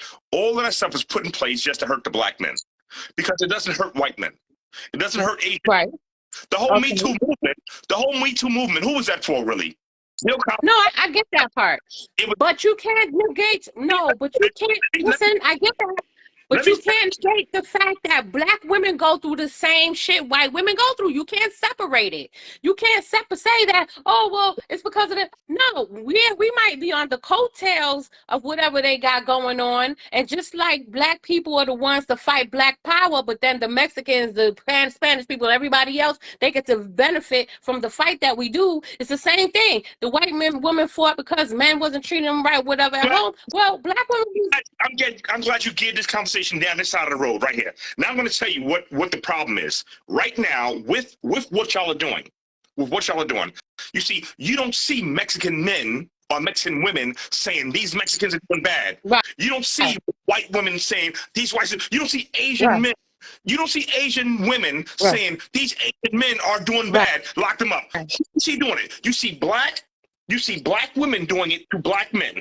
Right? All on social media, all in the news, all in the world, see black men complain about black men that everyone does in the world, right? So now what happens? It makes the whole world easily able to eliminate those black men. Right. And now what happens? What happens after the black man is gone? You are left there by yourself, weak. And that's why you don't get any. Their families are strong. They deal with that. You know what I'm saying? Like, if right now, if I was dating you and I slapped you, your son should be able to come and fuck me up. Your son or your brother, whoever, deal with it in the house, Right. Do not. You are using outside forces. You are getting my enemy and your enemy to come into our home and defeat me. And in defeating me, he is defeating you and our children. Right. But we are the only race that does it. You know, when R. Kelly did something accused of, every 90% of black women, he's a monster, he's been doing it for years, but they still something in the name of love. Bill Cosby, they didn't even read the papers saying that how Bill Cosby never gave this girl that he got arrested for Quaaludes. He gave her 3 Benadryl pills. And because she felt. The chick admitted that she lied because she wanted to write a book. But black people don't read. Black people don't read. And they don't realize that Bill Cosby went to jail for nothing. For nothing. Whatever happened back in the days with the Quaaludes, and then, you know, I've shown the article to people, I've shown the court records to people, they're like, oh, well, he got what he deserved from back in the days. Back in the days, Quaaludes was the same as cocaine. Yeah. It was a party drug. It wasn't a sleepy drug. It was a party drug, cocaine, Quaaludes, things like that. He didn't give her no heroin type of pill. These was pop, like taking. It was like the equivalent of ecstasy. Right. People in hopes that they fall out and he drag them to the back and fuck them. Right. And so that man went to jail for absolutely nothing. R. Kelly was in jail for almost 3 years while they were looking for charges on him. Looking for charges for that black man. Well, how do you think that it came about? How did you think that, like, in other words, it's like they put a battery in our back and set us free. You know what I'm saying? That's basically how it looks, because they start these movements and then we run with it and then we use it against each other. You know what I'm saying? Right. Which I agree. I mean, I didn't subscribe to that when, you know, when my children was young and this and that. I didn't subscribe to the whole child support thing and this, that, third. So, because now I look at it, my son has a kid, and you want your son to be going through the same thing. You put your baby father, trust me, women don't realize the stuff that they put men through. Their son is gonna go through that, and you gonna be hella mad. Yeah. When the chick is trying to put your, when your chick is trying to put your son in jail over some couple of dollars, like that shit is gonna come right back around, and it's not gonna feel good because you're gonna be feeling like paying it, and the chickens come home to roost. They do. And then they're gonna have on a shirt saying, "Free my son Joey until Joey is free." And that nigga in jail doing fucking 365 days because he was too broke to pay for a child he did not want in the first place. In the first place, because you don't have the choice to say. And now they made the abortion thing not even some places you can't even get one. So it's like, guys better wrap it up because ain't no. I'm not using no condoms. I ain't using no condoms. So wrap it up. Hey, we just gonna have a baby. Or we not gonna have a baby, whatever way you taking it. You know what I'm saying? Oh, shit. Yeah, I'm not wrapping it up. I'm not having sex with a piece of rubber. It's not me. Sorry. Now we know. Who said wow? Yeah, now y'all motherfuckers know. Yeah. That's still a little dangerous, but okay. Yeah, once you research about things and illnesses and all that stuff, people like well, I caught chlamydia, I caught gonorrhea. Niggas call me because I had a hookup. My boy worked in the hospital, and he would get the pills, and I'd hand off on people. Because I had got some from him years before when I thought I was burned. I was like, did this chick burn me? You know what I'm saying? So then I got some pills from him, and I'm taking the pills, and she gave me diarrhea and shit like that. I'm like, so I never got any, I only got like a little funny sensation, but I took some pills just to make sure that I ain't got no dirty dick. Right. Then let me do the research on it. I researched all the side effects these drugs give us, and then I just typed in the fucking phone natural cures for STDs and like gonorrhea, and guess what comes up? What? Guess what comes up? The first thing is oregano oil. Cures it like that. The second thing is garlic. Cures it like that. Why you worry about a drippy dick? It's all you got to do is put the right nutrients in your body, and it goes away. Wait, robot. No. I don't deny what you're saying, but they got some new shit now. That other shit, I'm telling you, this man I knew a long time ago, he got cancer in his penis. They wanted to cut his penis off. Whatever that HPV virus thing that could turn into cancer. That's all bullshit. It's all bullshit. Well, he died. Okay, you could call it bullshit, but he died. Of course, he was of dick cancer. Right? He was in the hospital, right? He was in the hospital, right? Oh, I don't know. I just know he died. Hospitals kill you. Hospitals kill you. And that's the black woman's first place to run to. Anything wrong with her kids, she's taking them to the fucking hospital. The stupidest shit in the world you can do. Y'all think that all racist people became cops. They didn't become cops. They became lawyers and doctors. Right. Doctors and everything. Right. And school teachers. Why do you think our school teachers... Why do you think our kids ain't shit in our neighborhoods, but the kids in Lower Manhattan public schools is 100%? They on the best levels. The racist institutions don't stop at just the police department. It's all over. Of course not. Yeah, it's everywhere. But the doctors ain't giving you nothing to help you. Right. Right now, we got a homegirl, me and somebody else. They're saying, I got the text message this morning saying that she may not make it. I done took this woman everywhere. Well, not everywhere. I took her to get her natural health, and she said it spiked her blood pressure. And now I'm telling them, like, now they're saying, like, it's at the end for her for cancer, and she went and got all of this stuff done, this chemotherapy and all of this stuff done. And I'm like, and I got the whole thing with her, like, I don't want to argue with people when they're going through something. Right. I don't want to talk to you like this when you're going through something, because you don't want to hear it. You want to listen to that white doctor that told you this is what's good for you. You know what I'm saying? But chemotherapy, when I looked it up on my phone about 12, 13 years ago, it said chemotherapy has a 98% fail rate. Yeah, dude. 98% of the times it fails. It kills you. 98, that's almost 100% of the time it's going to kill you.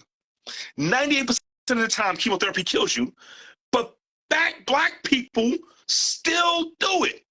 They still do it. And cancer is not much of white blood cells surrounding whatever they feel is a threat to the body. And if they if it's a bigger threat, it's more white blood cells surrounding it until it's Right. bigger, or a tumor or whatever. Or Right. it's time and the right nutrients, and for you to stop whatever is leaking out of your gut into your system and making more white blood cells react. That's all it is. So the first thing you got to do is clean out your gut. You clean out your gut, the nutrients can get through your system, Right. through your intestines, and then see, we got so much shit. You know, look at black people, look at black women. There's something out there. Most of that is shit. Most of it is shit. There's a lot of fat, but most of it is shit. Around your intestinal walls, you have shit because you don't have good diets. You don't eat a lot of fiber. Right. So intestinal walls, you got shit baked up for years. That's why people be going and trying to get colonics, which is bad for you, because they're trying to clean the shit out of your system. But if you eat the right foods and clean out your system, the shit that's on your walls ain't gonna leak out into your body, because eventually it leaks out into your body. And when that piece of shit leaks out outside of your intestines into your body, here come the white blood cells. The brain Right. is saying, shit, there's an invader there, and the white blood cells Right. and it's covering it, and now you got a Right. tumor. All Now you got right. a tumor. And now all you do is clean your gut out, leave that shit there, and you're fine. Yeah. You don't want you have cancer until it gets too big and you feel a pain because there's a whole bunch of white blood cells putting pressure on something, right? Right. Or until you go to the hospital, they say, "Oh, you got cancer." Right. I got cancer. I'm fine. I'm fine. Get the fuck up out of that hospital. I feel a lump in my breast. You feel a lump in your breast? Clean your gut out. Get the right fruits, the right vegetables. Leave the meat shit alone. Mm-hmm. Wait, and the breast came from what did that why you got a lump there? Because you wearing bras. The funny thing is, doing breast cancer awareness month in October, right? Right. What is the thing? What is the quote? Set the titties free. Yep. Why? The bra is doing it. Bozos, what are you doing? You putting on something to give you breast cancer, and then you go to the doctor to see if you got breast cancer. It makes no sense. That's like black men wearing tight drawers. The nuts are supposed to hang from the body because the sperm is supposed to stay cool.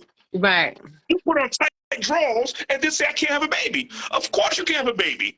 You got the balls up against your body and your body's too hot for your balls. Yeah. Yeah. So the white blood cells, once again. Huh? So then the white blood cells, right. Yeah. They clog up. Yeah, it's just it just kills sperm cells. The heat from the body. Your nuts supposed to be cooler than the rest of the body, and that's why they hang. You know what I'm saying? So if you see a man that his nutsack is always high up, or he's always wearing tight drawers, he ain't have no babies. If you don't want your man to have no kids, and you want to fuck him raw, and you don't want to take no birth control, just buy him a whole bunch of Fruit of the Looms, tidy whities. That nigga that nigga sterile like a motherfucker. He's sterile like a motherfucker. He's sterile. You gonna be lucky you get pregnant by him. If that's his normal, if his normal is tight drawers, that nigga's sterile. He's sterile until he stops doing that. Until he stops that practice. But we are too confused about boxer briefs are still tight on the nuts. Anything that pushes your nuts up into your body is And no the good. doctor does tell men that when they go and have a low blood, they do tell them that to change their underwears and wear looser underwears or not any at all. You know what I mean? Yeah, we don't read far enough. We don't read far enough into understanding why. We always start at right here. It's like having a car and don't know how to fix it it's like when it breaks down. no, but it's not even that. See, and then you're not even with a car, you're not going back far enough. You understand? It's like having a car and don't know how the engine runs. Right. What makes the engine? Why when I put gasoline in here, does the wheels move? Mm-hmm. Mm-hmm. You know, you got to see, that's why it's every field. Like when you put gasoline in there, you know that the fuel injector is shooting out little pieces of gasoline that is explosive, is mixing with the oxygen, and then a spark from your spark plug makes an explosion.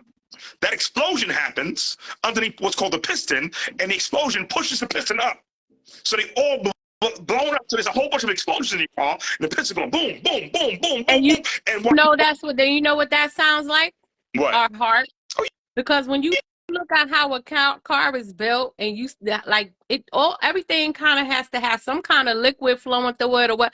If you even look at animals, we all have the same organs, the same, you know what I mean? A heart, the basic stuff, the intestines, you know, digestive system.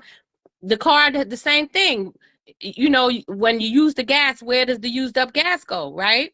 It's all the same thing. Yeah. Something got to go in and something got to go out. Something fuels the body, but then when something gets clogged, then you're gonna have a problem. Yeah. It don't matter if it's a car, it don't matter if it's a body, it's all the same. Whatever it is. Then why is it that when we're in school, they don't teach us about the number one thing we should know about, which is our own body? Because they want you to die. First of all, you got an insurance policy on your kid. Right. When they're born. You are a piece of property. Every one of us on a birth certificate. We just talking about this Monday. Right. Every one of us on a birth certificate is a piece of property. Your child don't even belong to you. You know how I can prove your child don't belong to you? Because of the government. If any form of government feels that you mistreated that child, they come in and say, okay, you're unfit. I'm taking your child away from you. Your child isn't even yours. You are just the party that they are saying, okay, you hold that baby for now. Yeah. And raise it, make sure it goes to school, it gets its shots, da-da-da. Because if we don't get the shot, we take our child away from you. We take our child away from you. And they say they're doing it in the best interest of the kid. No, they're doing the best because the kid can't fend for himself, so we fend it for him. But if you let that kid open up his mouth and tell you where he want to be, he gonna say with his mama. Right. He's gonna tell me he don't know. Yeah. So it's all. They don't care about you. They don't care about you, black woman. They don't care about me, black man. We're paying their debts. Yeah, we're paying their debts. It's like it's deeper than that. It's not even about debts because nobody's coming to America to take anything because America's still run by Great Britain and England and the whole king and queen and everything over there and part of the Catholic Church. This America is still a company. America is still a company run by Great Britain. If you go to, it's run by England. If you go, parts of it is still named New England, the New England Thruway. So that whole thing was a lie, talking about they had the Boston Tea Party. Boston Tea Party was a lie. The whole thing about we got our real independence, no, it was a lie to make us think that we were independent. Right. But when you put THE in front of something, it becomes a company. Right. So the United States, they don't got the Brazil or the Africa or the China. The Australia, the Canada, the Mexico, the Spain. All this is a whole company, and this is where they generate their money from. Then people's like, how does the Queen and the King of England make money? How do they make money? This was their money. It's the people. Us here in the United States, though. This is how money, and we pay tariffs back to them. And where does it come from? That's why I said we paying their debts. That's exactly what I'm saying. It's like the money we make that they take, that's why we here. It's not for us to get ahead or... It's not their debts. It's their way of making money. They are the bosses. You're going to tell me they don't got debts? No. Ain't they borrowing money from other people too? No, but they don't give anything back. It's all a lie. That's all the rules. They're not paying nothing back. Who's coming to take money back from America?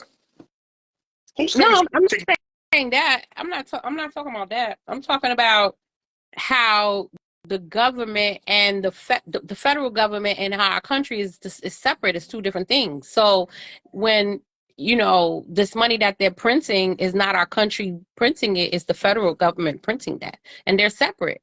So if the United States is getting their money from the federal, we got, and you got to pay that money back. Like, they're never going to be able to pay that money back. You see what I'm saying? There's nothing to pay back. Well, see, the thing is, when you're talking about the federal government separate, you're talking about the fact that we are not an entity, according to all our constitutions and things like that. The government is not allowed to tax people, to tax its own people. You understand? So they made up a private entity to rule us. That's why Washington, D.C. is not a state. It's not a state because the things they're doing, they're not legally can't do. If they were actually a state, or if they were actually they can't tax things like that. That's why they say the IRS is a company and not part of the government. But they'll call them government workers, but they're just really a company because a government can't really tax the people because taxation is illegal. So your Right. country can't tax you because the country is doing illegal things, but this other company can tax you. You understand? Right.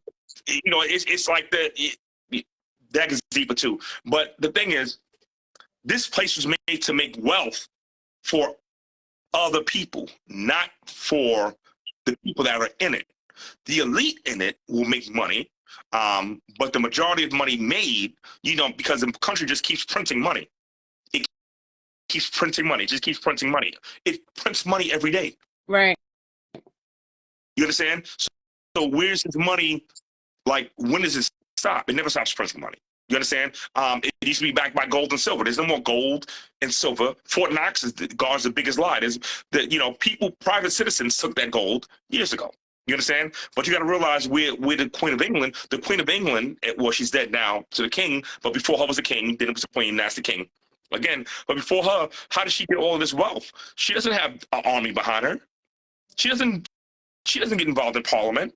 She doesn't All make countries are paying money to her. You're right. America, this country is paying money to her. A lot of countries, Canada's paying money to her. And that's the money that I'm talking about, that you're asking me what debt. Because when you said about how they print our birth certificates, it's a not certificate. It's not a debt. It's taxing you. Well, tax, debt, it's the same thing to me. Like, it's money that, why we have a social security number and a birth certificate. Back to what you were saying. They're two different things. A debt is something that you can eliminate once it's finished. A tax is something that'll never be finished. Yeah, okay. Yeah, you're right. Yeah. The tax then. Let's call it a tax. Yeah. So we're here to pay the tax. You know, like, you know, back in the days when we was growing up, you know, niggas were like, I'm taxing you. I'm taxing that. You know, right. A bully would say it to a little soft kid. You know what I'm saying?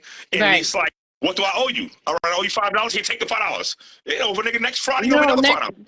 Right. $5 don't go away. Right. Taxing people, taxing American people. But, you know, all right, whoever's on there, what's the next topic? Who want to come on? Anybody want to come on live with me? Yeah, because see, me and you agree on a lot of stuff, so there's no real debate. We need somebody that thinks the opposite of what we thinking to have a debate, because we agree on a lot. Who's out there? I don't know. Charles, what I think people are doing, they're learning from you. That's what they're doing. They're like, oh, I didn't know that. Yes. It's a lot of women stop wearing the bras. Women, black women, be natural. Don't wear no bras. I'm with it. Look, I hardly ever that makeup thing you was talking about. I can't. Nah. It takes too much time. Natural woman is the best woman.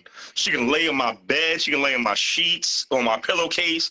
I ain't got to see her makeup on my sheets. Look, no, I be running late without having to do all of that. If I gotta do makeup and all that shit, like, no, you know what my thing was with the makeup? Let me tell you, like, okay, I wouldn't mind like maybe having something to look like a little evened out, but that maybe a little lip gloss or whatever. But I'm not trying to like do the flapping eyelashes and all that, whatever, right? But the whole reason why I had to think, like, when I was younger, do I want to wear makeup? It was really a decision.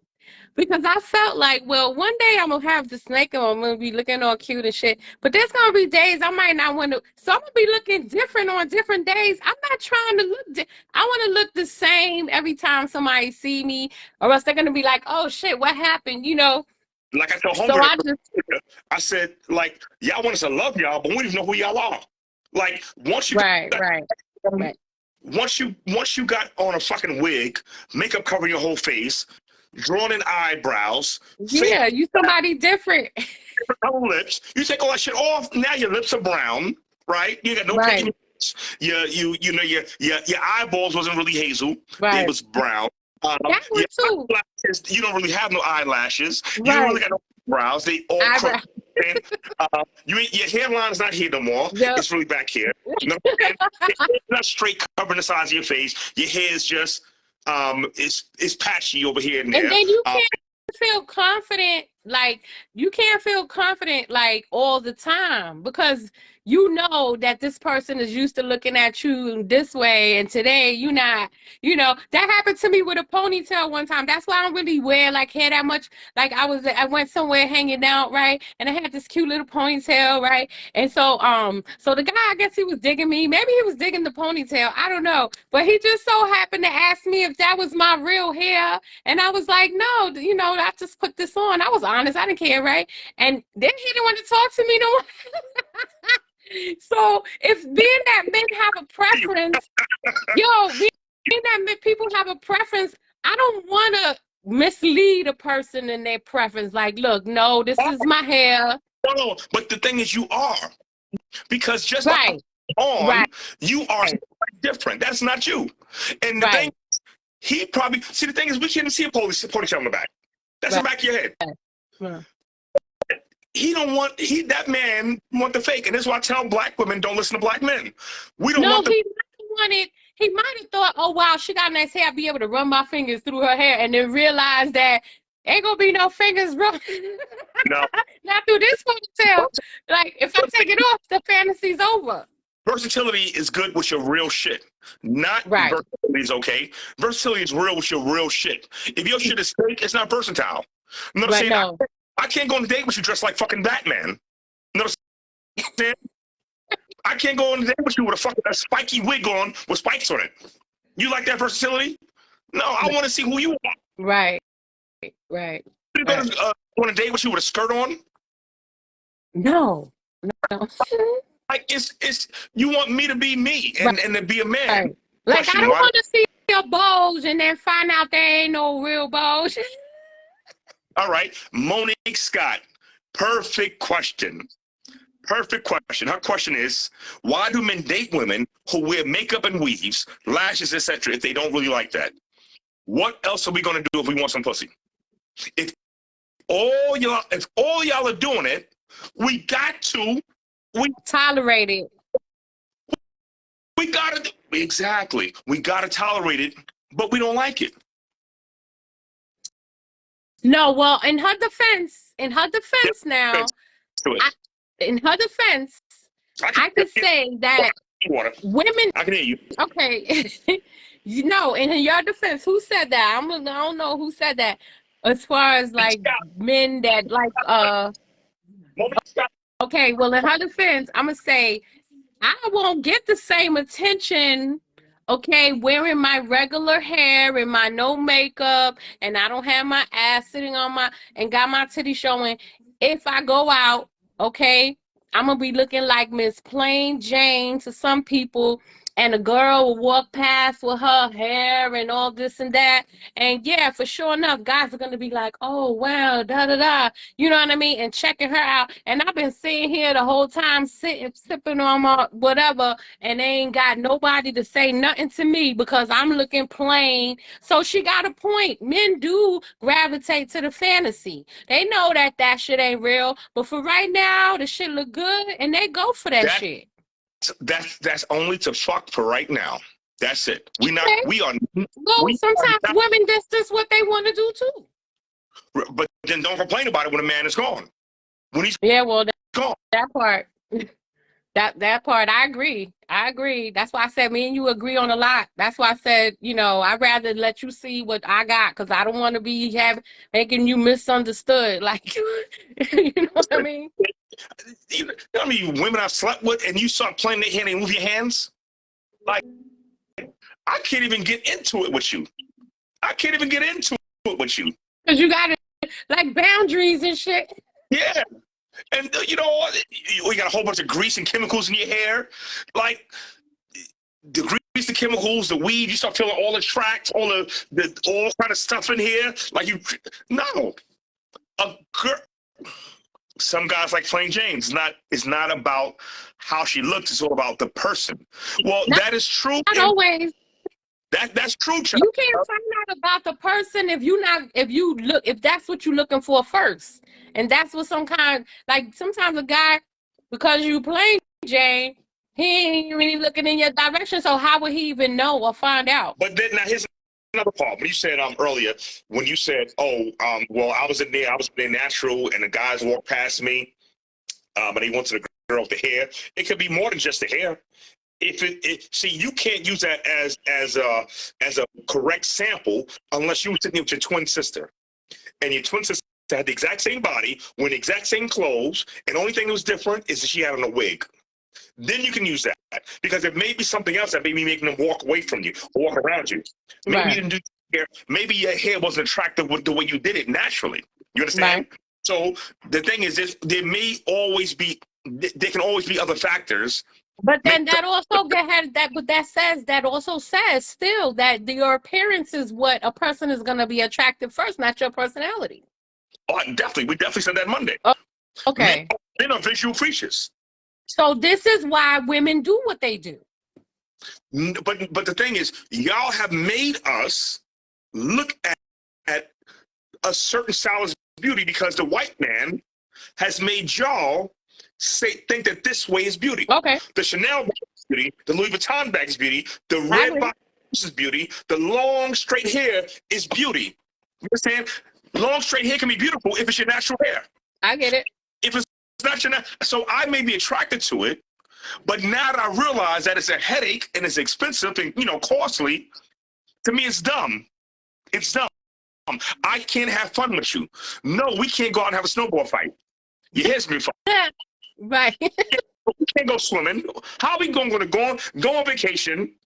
We in Greece where they got those nice fucking falls and everything, or in Africa, we can't just the first day there. We can't just jump in the fucking water. Right. Right. Your vacation fucked up. I gotta find somebody to do my hair. I gotta find somebody. Oh my God, they ain't got no beauty. Oh my, I need Gladys from 125th Street. Nah, you not even natural. You can't do nothing. You are trapped.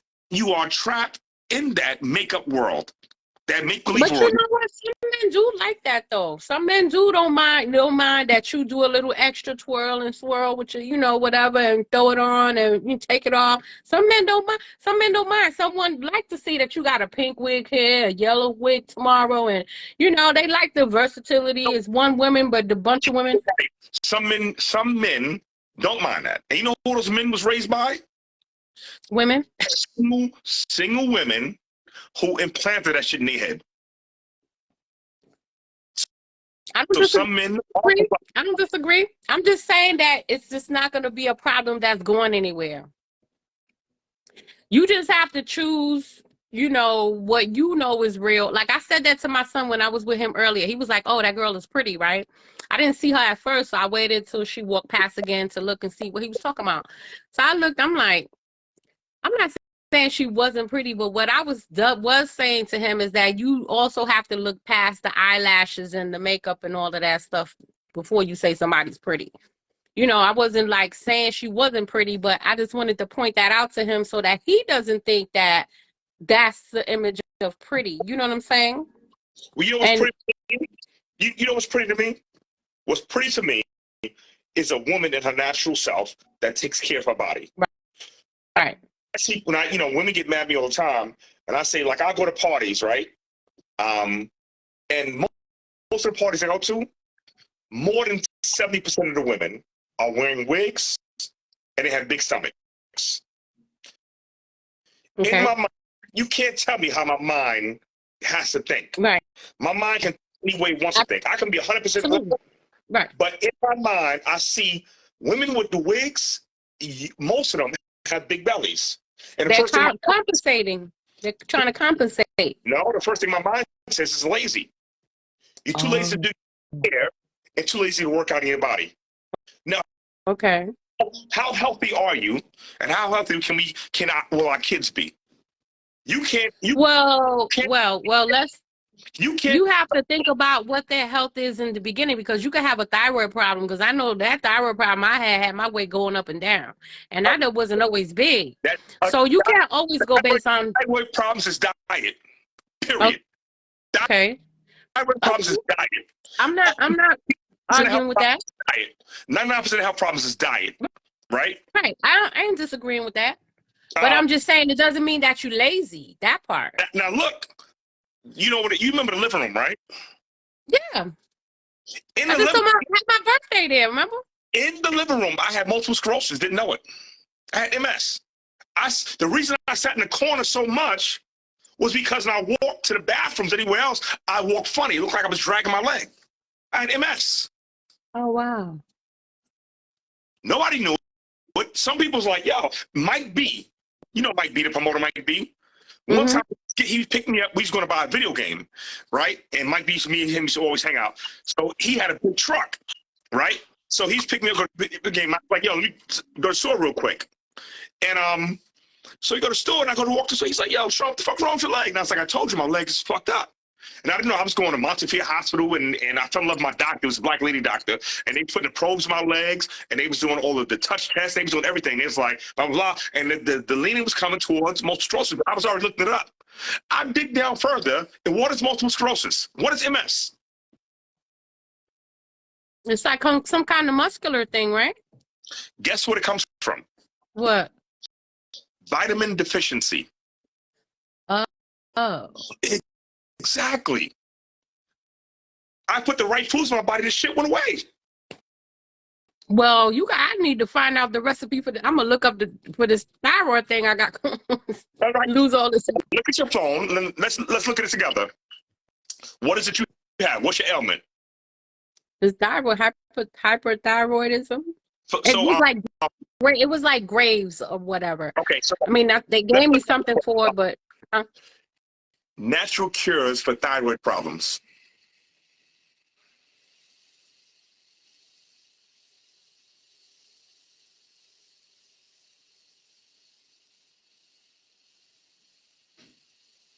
The majority of thyroid nodules don't require treatment.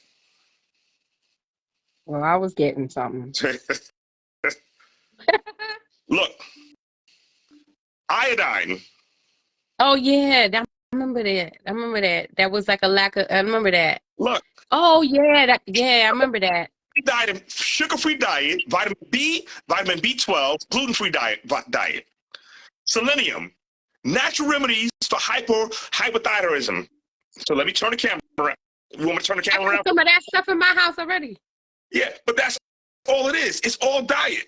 I just don't like taking pills. Don't stop at the beginning of Google or whatever it is. Don't stop at the beginning. Search Google. Go down. Right. It's always going to be diet. Right. Look, I went down some more. Hypothyroidism, underactive thyroid, natural treatment. Increase the intake of vitamin D, iron, omega-3 fatty acids, selenium, zinc, copper, vitamin A, the B vitamins, and iodine can help. And now here's the funny part. Let's say you go to the store and you buy all of this stuff right now, right? You buy all of this stuff. You go to Ambrose Brooklyn, you get all the natural products that you need, the drops. You take them, it does nothing for your body. Guess why? Because your gut is not cleaned out. Exactly. It's covered with shit. If you eat a banana, can you get the potassium? No, if you got a fucked up gut. Because there's shit over years, shit that has covered the entire intestines. I got what you're saying. And it's blocking from it going in and out. Yeah. It's blocking it from going because remember your intestines is a thin wall. Right. And the nutrients seep through. There's these little arms, especially when you're around capillaries and shit like that. Reach out and grab the strengthen by the finger, and it grabs it and it pulls it into your body. Right. It is covered through with the bloodstream. It's covered with shit. How you getting your nutrients? Ain't gonna get it. You're not. You're like, oh, this shit ain't working. So then I need something to clean that out with. Cause I ain't doing no colonics. I've heard about those. I'm like, I ain't doing that. Like, she said, what did you do? Of course, Gregory Side, you can definitely get in this conversation. Just come on in. Send me a request. Come in, brother. You see. So I need to clean out my gut. Need to clean out your gut and then take the right things. Because I'm gonna tell you, boy. Let's see, Gregory Scott. Because, like you said, that's where I carry all my weight.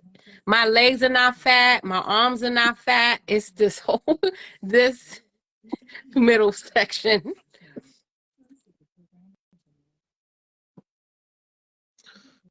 Gregory Scott, I tried to add you in, but your name ain't coming up on it, so you must have came out of it. Who said natural detox? Okay, I'm trying to see. Blah, blah, blah. For your stomach, cucumber, pineapple. Yeah, I'm gonna have to screenshot that. I got some lemon. All right, but the thing is that are you juicing it, Monique Scott? But you shouldn't juice anything. If you have a juice in your house, throw it away. You should eat it, right? You have to. The thing is, sugar and fiber works together. So the sugar from the fruit and the fiber works together. So when you juice something and you see white pulp on the side of it, Oh, it takes it out. Yeah, I don't use that. I just you blend will get it. straight sugar. And people are like, oh, I'm juicing. Yeah, You no. kill Yeah. eating the sugar without the fiber. They work together. Yeah. Yep. You're getting Yeah. straight sugar. You're getting a sugar high off your body, and then you're going to get a crash. Can't Yeah. do That's it. You true. cannot drink juices. It's sugar. It's sugar. Yeah. That- I don't do it like that. I just blend it like that.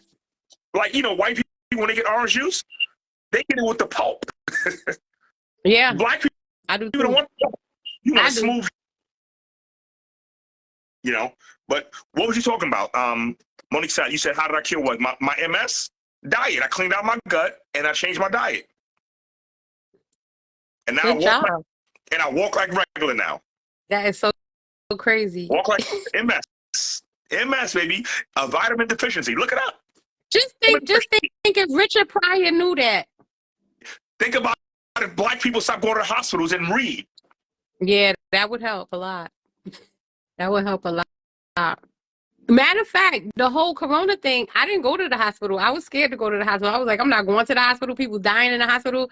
So I looked it up, like you said, what I needed. I bought all that shit. Yeah, maybe my gut was, but as much as I was taking in all that shit, it seeped through there because I was so close to going to the hospital. I couldn't breathe. But the moment I took some vitamin C and vitamin D and something else I took, my breathing started getting better. Yeah. I was like, oh. They went to the hospital and got killed. Those people got killed in the hospitals. And I was telling people, I was online that whole year and a half, first year, don't go to the hospital. Lost friends. Sean, you know what you're talking about? You're getting people sick. You're going to make people die. I'm like, look around you. Everybody's in the house is living, and everybody in the hospital is dying. Does that make sense to you? That didn't make no sense to me. Look, when I couldn't breathe, I still didn't want to go. I was like, I'm going to just have to finally figure this out. I was just like. And here's the thing. Saying you can't breathe is a lie to yourself. You're watching TV, and TV's telling you can't breathe. It might be heavier breathing, but if you can't breathe, you got 2 or 3 minutes to live. Yeah, no, it was just difficult. It was definitely difficult. And people talking about I can't breathe. Think of how you talking to me. Yeah, it was just difficult. It was just difficult, but I was breathing, but it was just very scary. I was sick. For 9 days, I lost 20 pounds because in those 9 days of me being sick, well, in 5 days, all I had was 4 oranges. In 5 days, I only had 4 because I couldn't eat. And when my little sister came, I don't know where she came from. My sister, Tanika, she drove from one of these states. I think she was in Vermont. She was coming all the way down, and she brought me a whole bunch of vitamin C and this and that and this. And she left it outside of my house, outside the gate, and got back in the car because she didn't want to be next to me. You know what I'm saying? But that was my first time walking down the stairs in my house. And my legs felt like they was on fire walking down one set of stairs. One set of stairs because I was so weak from just going from the bed to the couch. And when I was congested, when the fluid was in my lungs, I put a pillow under my stomach, and I laid on the over the bed, and I had this metal mixing bowl. I got a big metal mixing bowl. I put a plastic bag in it, and I put a towel around it, and every time I would just keep coughing and spitting in the bowl. Yeah. When I was I did that. I said, and when I was asking the nurse, she'd be on Facebook sometimes. But I was like, in the hospitals, what are they doing to the people? They laying them on their back? When online it says, well, if you got fluid in you should be laying in your stomach at an angle. So if this is your head should be down. And it could come out. So gravity can pull out the fluid. Natural gravity can pull out the fluids. They had them laying on their back with the fluids in their lungs, right? The white blood cells from up in their lungs, from the liquid in their lungs, right? And then they push air into the lungs. That's immediate death. Yeah, it is. Air on top fluids. I said, so wait, do they have another tube sucking the fluid out of their throats? She's like, no. I said, they're killing them. Yeah. Killing them. How can you let something build up in you And then say, and then this is the kicker. Your family can't come to the hospital and see you. yeah. But, you know, my people that work in the hospitals that clean the garbage and all that stuff, they go in and out of the rooms. And then they stand on line with me. Remember, we had the lines in front of the stores. They stand on line with me, going to pick up a can of beans, some milk, all this shit. Nigga, did your whole body get detoxed, or did you get that decontamination? No. No. The nurses, I live uptown in the Bronx. The fucking nurses on line with me. You didn't get no decontamination. Yep. So this bullshit. Yeah. So we actually help the government to kill our people. The reduction. And it feels like it was our fault too, because at first they was killing white people. And then everybody black was like, oh, the black people ain't getting it, the black people ain't getting it. They said, all right, niggas. Click, it turned the switch. Now all black people are dying. Yep. But the whole COVID shit was a lie. Did we get sick? Yes. Nobody knows what we got sick off of. But we did get sick, right? Now you got to look at, you know, that dude Anthony Fauci, right? Anthony Fauci is behind everything, right? You know, he's behind COVID and monkeypox, right? And we said this again on Monday. We said it on Monday too. Now, he was behind that. Now, the only other time you heard of Anthony Fauci again was in the 80s, where he was the front runner for HIV and AIDS. Look it up, people. Anthony Fauci was behind the front runner for HIV and AIDS. He was also the front runner for COVID and monkeypox, right?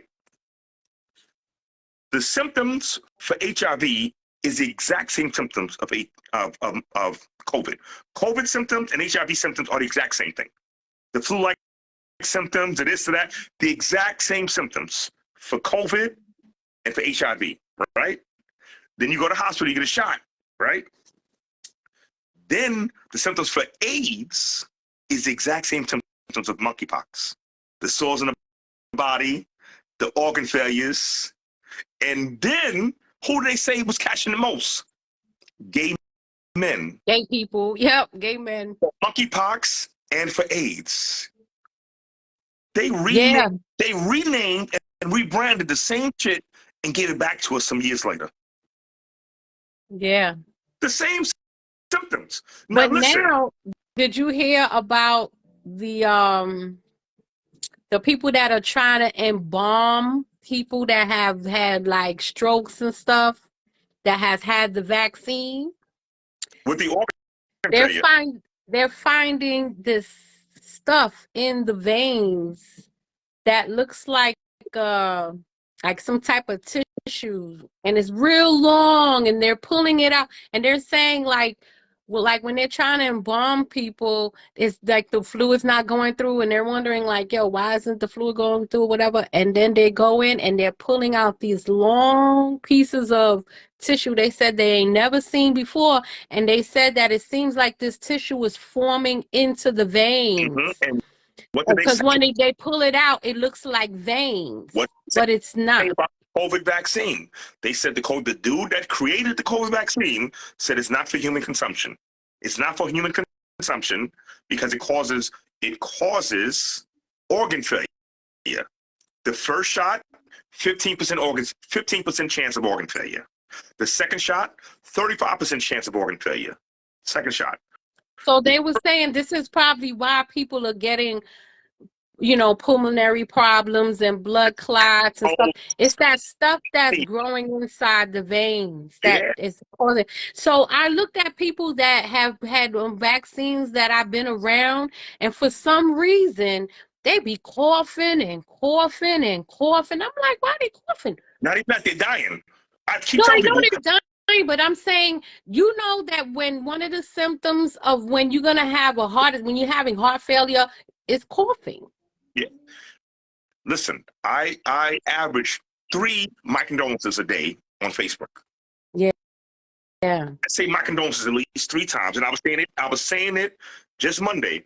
I said, as soon as I see somebody that passed away and I didn't know them, and I see my condolences, and if they leave a link to that person's name or whatever, the first thing I do is I click, just me being nosy, I click on that person's name, and I go to see if they have one of those banners over the picture.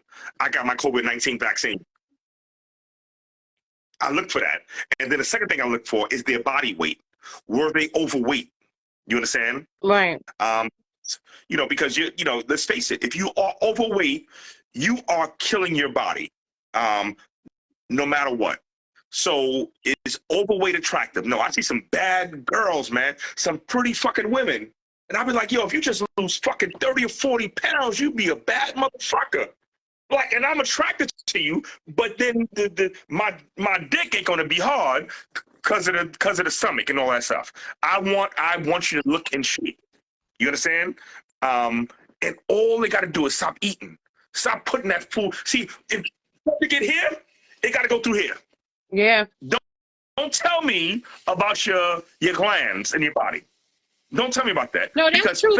Because I have cut down on, and I've lost like 10, 15 pounds just by not eating a lot. Like you're saying, I just had to like say, you know what, it's the snacking and all that, like just stop it, you know. So the sodas, like I had to cut out a lot of things, and it's not even a diet. It's just a matter of portion and what you're eating. So, you know, because I experiment with that shit all the time. Like, listen, I eat Pop-Tarts, I eat cereal and milk. It's the portion. But the thing is, I don't drink whole milk, things like that. No, I don't drink milk. But I'll have like almond milk, things like that. But just the dairy is bad for you. Yeah, I don't do dairy. Dairy is bad. Cheese, milk, butter, horrible for you. It'll clog up all your fucking organs. It is poison.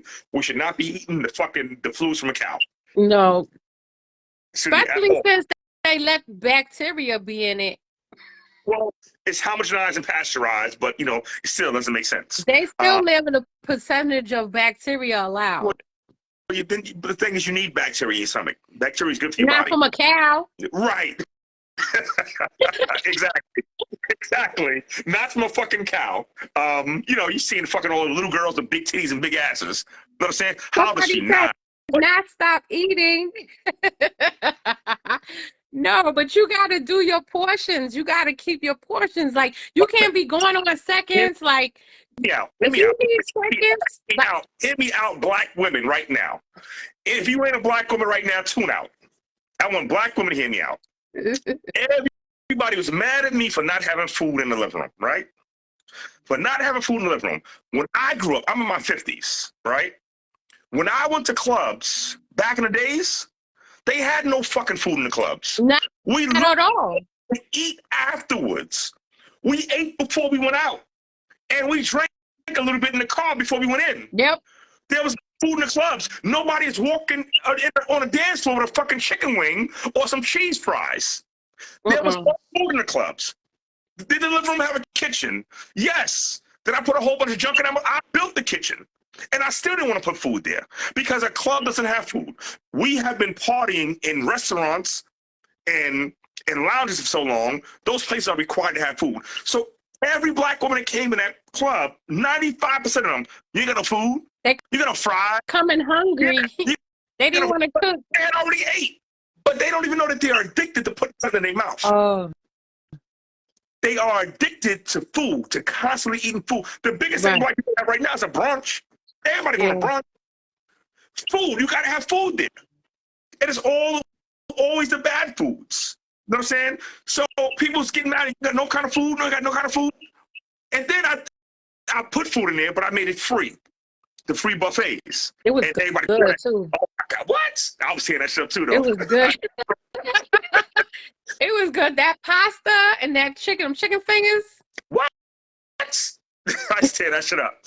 The pork chop was crazy. Oh, I didn't get none of the pork chop. No, I did. I take those shits home in the morning. Oh my God. That's probably what heat it up. I didn't get any. Heat it up in the oven with some fucking eggs, some grits. Oh my God. What? But anyway, that's a whole nother story. Right. But we have been so conditioned to just eat. And, you know, see, the thing is, white oppressors are killing us, our people, off in different ways. Food. It's not one way, but food is avenues. Right. Is one of the avenues, because once you get that big belly, if you got all this fat around your stomach, you got fat around your heart. You got fat around your heart. You got fat around your kidneys. You got fat around your liver. You are suffocating your organs. Right. You have plaque in your arteries. Right. Plaque breaks off if it's stuck to your artery, and then you got and you got high blood pressure, and your blood is pumping harder, right? And it pushes that plaque off. Now you got a piece of plaque, the same plaque that's on your teeth. You got a piece of plaque, and if it turns sideways and clogs you up, now what happens? Immediate stroke. Yeah. Immediate heart attack. If it goes to your heart, you're gonna have a heart attack. If it goes to your brain, you're gonna have a stroke. It's plaque in your system. So that is it's like you're a ticking time bomb. Now, granted, I can be my size. I still got a belly. You know what I'm saying? But I try to minimize it. I don't want as much in there. Right. I don't have sodas in my house. I drink sodas in the club. I drink a Jack and Coke. That's enough fucking soda for me. Here, I'll drink some coffee. I'll drink some water. If I got guests coming over, I'll buy some soda, go with the liquor. And then once they leave, there's more soda. I'll finish that soda off. But I'm not going to soda buy me another soda. Right. For me, hell no. A juice, a Tropicana juice, a Pepsi. Hell no. I don't want that poison in my house. Sugary stuff. Nah, it's not happening for me. It's all about balance. But black women, our whole thing was, when you get in the club, who wants to eat? It's black women. Men will go in the club just get drinks. Yeah. And the thing is, people's like, oh, no, Sean, it's not that. Like, yes, it is that. Don't tell me different, because I see it. I've owned clubs now for 24 years now. Since 1999. Well, a lot of people use food for comfort. It's comfort. They always call it comfort food. It's a mental thing. Right, it is mental. You're not sociable. You're not sociable because you sit there, you feel awkward if you're eating. That's why people smoke hookahs too. They feel awkward. They have to do something because they don't know how to communicate with other people. Right. They're gonna sit there and look broke, like right. And then they don't know how to dance anymore. So what do? I will sit here and be socially active by eating or smoking a hookah, putting something constantly in my mouth. Yeah. And that's how they cope in these places. They're really not that comfortable, because if you really are comfortable, if you're really comfortable with yourself, you're like Charles, Lucky Charles be on here. He goes to clubs and he don't just keep going buying drinks and food and hookah and all that stuff. He just goes and just dancing. That's my if you gotta thing. Huh? That's my thing, the dancing. Right. See, if you dancing, number one, you're burning calories, you're burning that fat, you ain't gotta constantly eat nothing. Give your body exercise, you know what I'm saying? You need fewer drinks. You know what I'm saying? Yep. You're having fun, and now your adrenaline kicks in, and that is a high, the same high that you would get from fucking like cocaine. Yeah. Once you start moving that adrenaline kicks in, and you all over the fucking place. You know what I'm saying? Yeah. But when you're just sitting there eating fucking cheesy fries and fucking drinking beers and hot wings and shit like that, and just getting fatter and fatter and fatter. Right. It can't stomach if it ain't go through that mouth. Yeah. Control your mouth. Control. It's called self-control. That song is something else. Because I feel like I could probably go deal with hunger pangs. I could drink water. But if I got the taste for something, like for some reason, this tongue, it's like a demon. If you want some Oreos, you gotta go. We done lost half the crowd. I started talking about fat. Everybody gone. Nobody want to hear that shit. Want to hear that shit? Fuck you, Sean. Oh, you don't like fat girls? Like, no, I never say I don't like fat girls. No, you just don't. I'm attracted to the fat. I'm not attracted to the fat. I may be attracted to your face. I may be attracted to your personality, and I would love to be with you, but my dick has to get hard. Right. You can't take your clothes off when it's like, Yeah. I like all kind of titties. Your titties can be droopy. I still like them. I wrap them shit around my head. I'll play with them because they're real titties. You know what I'm saying?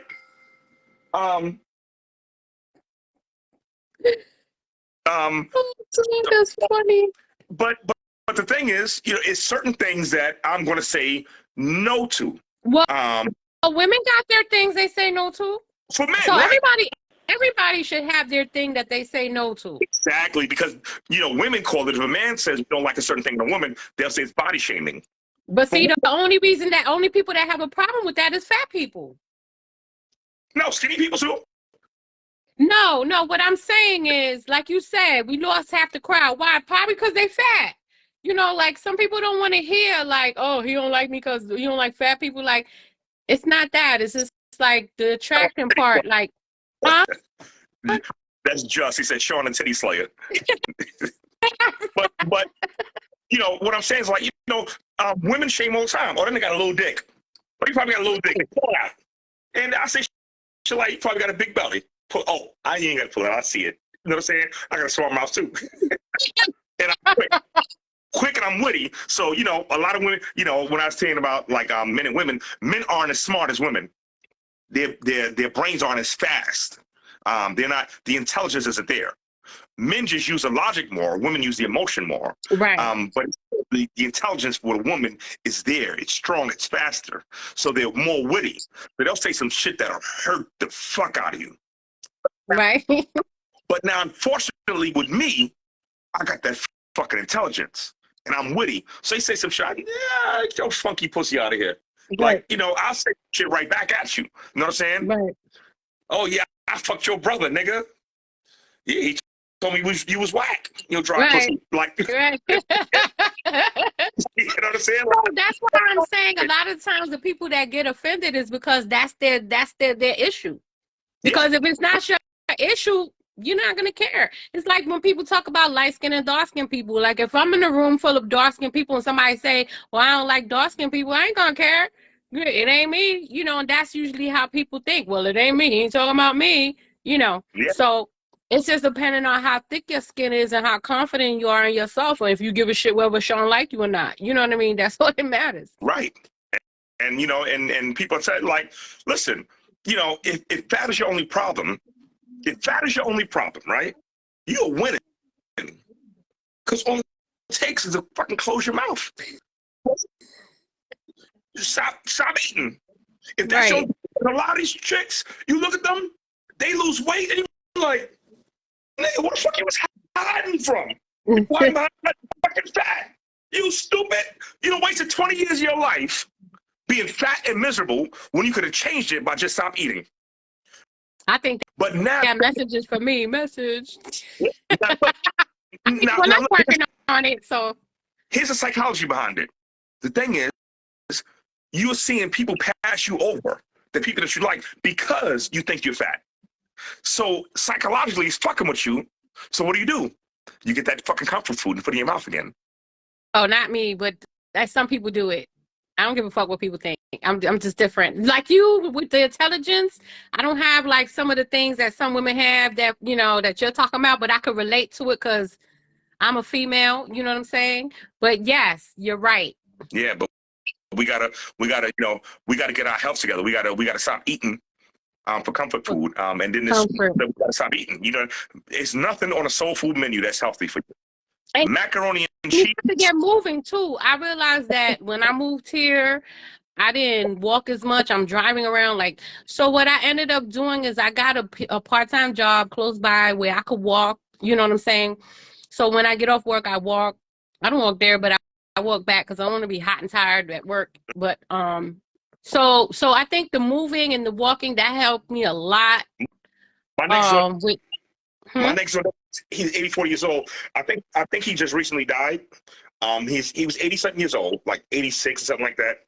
And I'd be out there working on my garden, planting my trees, planting like the peppers. My father would give me peppers. He wanted me to plant the peppers and stuff like that. And like clean up my yard, painting and stuff like that. Always better in my house, right?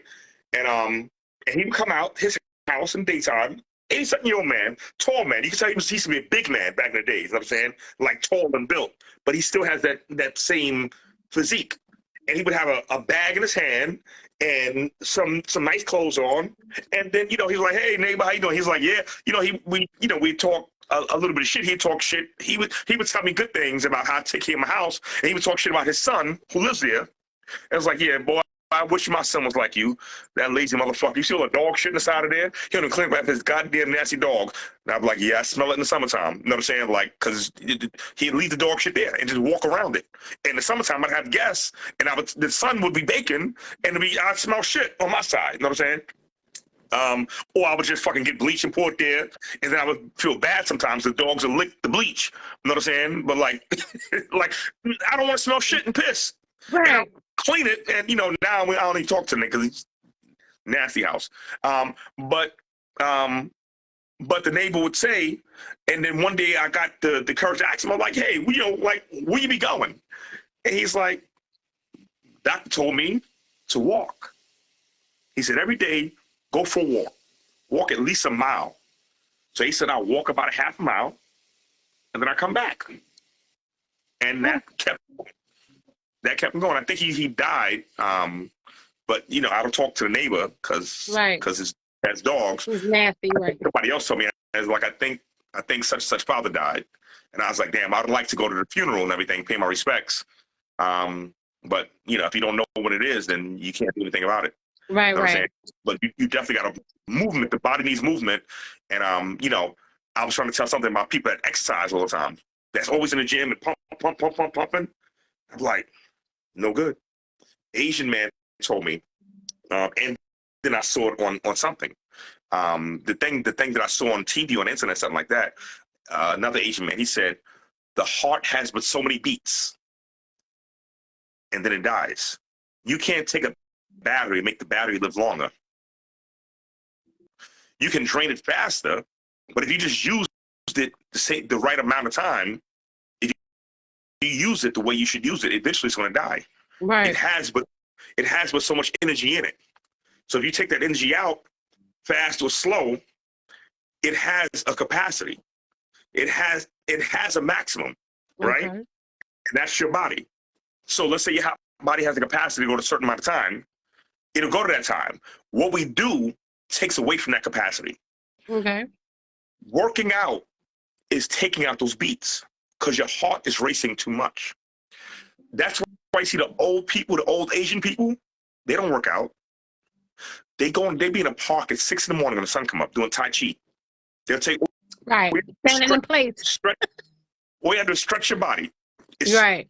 stretching your body. Make sure the muscles, but don't overexhaust yourself. Right. You know what I'm saying? Right. Exhaust yourself. Everybody's on a treadmill, run around, and then they're dead. Well, the piece I got on the whole treadmill thing, I had an uncle that was very in shape. He used to do the marathons. He was a military guy. I'm talking about he didn't have no fat on his body. Like, he was always running. He actually was addicted to running, right? And it got to a point when he got older that the doctor told him, listen, you're going to have to stop running. Because what happens to us as adults as we get older, the brain has a membrane around it that it thins as you get older. And so that jumping up and down all the time, it's causing some kind of like damage to your brain because your brain don't have that cushion like it used to. So I don't know, he must have not listened. This man, instead of I guess he thought from not running on concrete would have been, he would get a treadmill and I don't know what he was thinking, but he had got a treadmill instead to still run in the house or whatever. And because he didn't listen to the doctor, he kept that running, he got a stroke. And there was nothing wrong with him. It was just that the constant of the jumping, the hitting, with your brain is like, it's not really loose in there, but it's not like tied down in there either. So that's why when people get concussions and stuff like that. But that wouldn't give you a stroke though. A stroke is a clog somewhere. Well, whatever happened, it was whether it was a stroke or whatever, but it fucked him up. You know what I'm saying? The running, just running too damn much. It's a blockage of blood flow going to the brain. Well, it was possible that maybe he caused a damage and a clot. I don't know. Maybe he could have hit something too hard and it caused the. But what I'm saying, if you get a bruise, if your head is constantly hitting the skull, it could maybe cause a bruise and get a clot. Because what is a bruise? It's clotting blood. Exactly true. Yeah. So yeah, that could cause a stroke. Yeah, I guess you're right. Yeah. Yeah. So I think exactly what happened. He was fucked up, like really bad. And he was healthy. And we used to be like, this man he don't have no fat. So you could think that you're doing all the right things, doing all that exercise like you just said, and you're doing more damage to your body than you are helping. Yeah, because it's uncalled for. It's mostly for fashion, especially for men. Because we want to be chiseled in a certain way, but it's mostly fashion. It's Because not necessary. Yeah, all you have to do is keep your body. Stretch. Yeah. And the stretching involves getting just blood and oxygen flowing through your muscles. Yeah. That's what you really need is, circulation through your body. Because I noticed, like, I have a bed that vibrates, right? It does the, massage thing or whatever. Mhm. And sometimes, like, I have an issue with my legs. So I noticed that when I get up in the morning, I don't feel as great. But when I throw that thing on and it starts vibrating and my blood starts circulating and stuff, I could pop right up off the bed and I feel great. And it's because of the circulation. Yeah, I mean, your body, it's like, it's the same, your body's, like you said earlier about the cars, bringing it over to the cars. If you have a car that just sits there forever, things are going to start going wrong with it. You have to turn your car on. The fluid's got to go through there. Let the fluid, right. The fluid's the same thing. So it doesn't rust. Right. If you don't use it, you lose it. Yeah, you do. Yeah, you do. So I didn't necessarily need to get up and really exercise that moment. I just needed something to get my blood circulating, you know what I'm saying? So that my body didn't feel so, I don't know, I can't even describe that feeling, but I know one thing, the vibration of my bed helps. And it all has to do with circulation. Anybody else got any questions? Yeah, because me and Sean, we just have the same, we putting on a class. Listen. For like 11 people. I don't know. My thing says 11. What does yours say? 8. NASA's not. Okay. Yeah, I guess not. We got off topic. We wasn't even talking about that. What was the actual topic? Like why women call the police black men. Yeah, we got to figure that out. We got past that already. She said these were some good topics. You're not mad at me about the bras and all that stuff and the wigs? Look, I'm listen. Any chance I get. Go back to that topic. He said, "Don't go back." Why? Cause why you don't want that topic? You lonely over there? Oh, okay. It was great. Yeah. Free the titties. And Black Just, I remember Just said, have all natural party. Listen, this Friday, this Friday, I was talking to this Friday in the club, we're gonna have a fucking no bra, all natural, no bras, no wigs. Look at everybody. What's up there? Is your cup gonna be empty? I feel like I ain't coming. Looks like I ain't coming. Like, oh, that's what you really look like? Oh, you ain't gonna know nobody there. That's what's gonna happen. You're running through subjects faster than a fart parting my cheeks. Can't keep up. How you can't keep up? What birthday suit party? Maybe she's writing it down. What part do you need me to go back to? I'll be quiet for a second until you type. That's for Kate Maria. Go ahead, type. Nobody types for Kate Maria right now, okay? We'll wait for Kate Maria. Anybody freeze?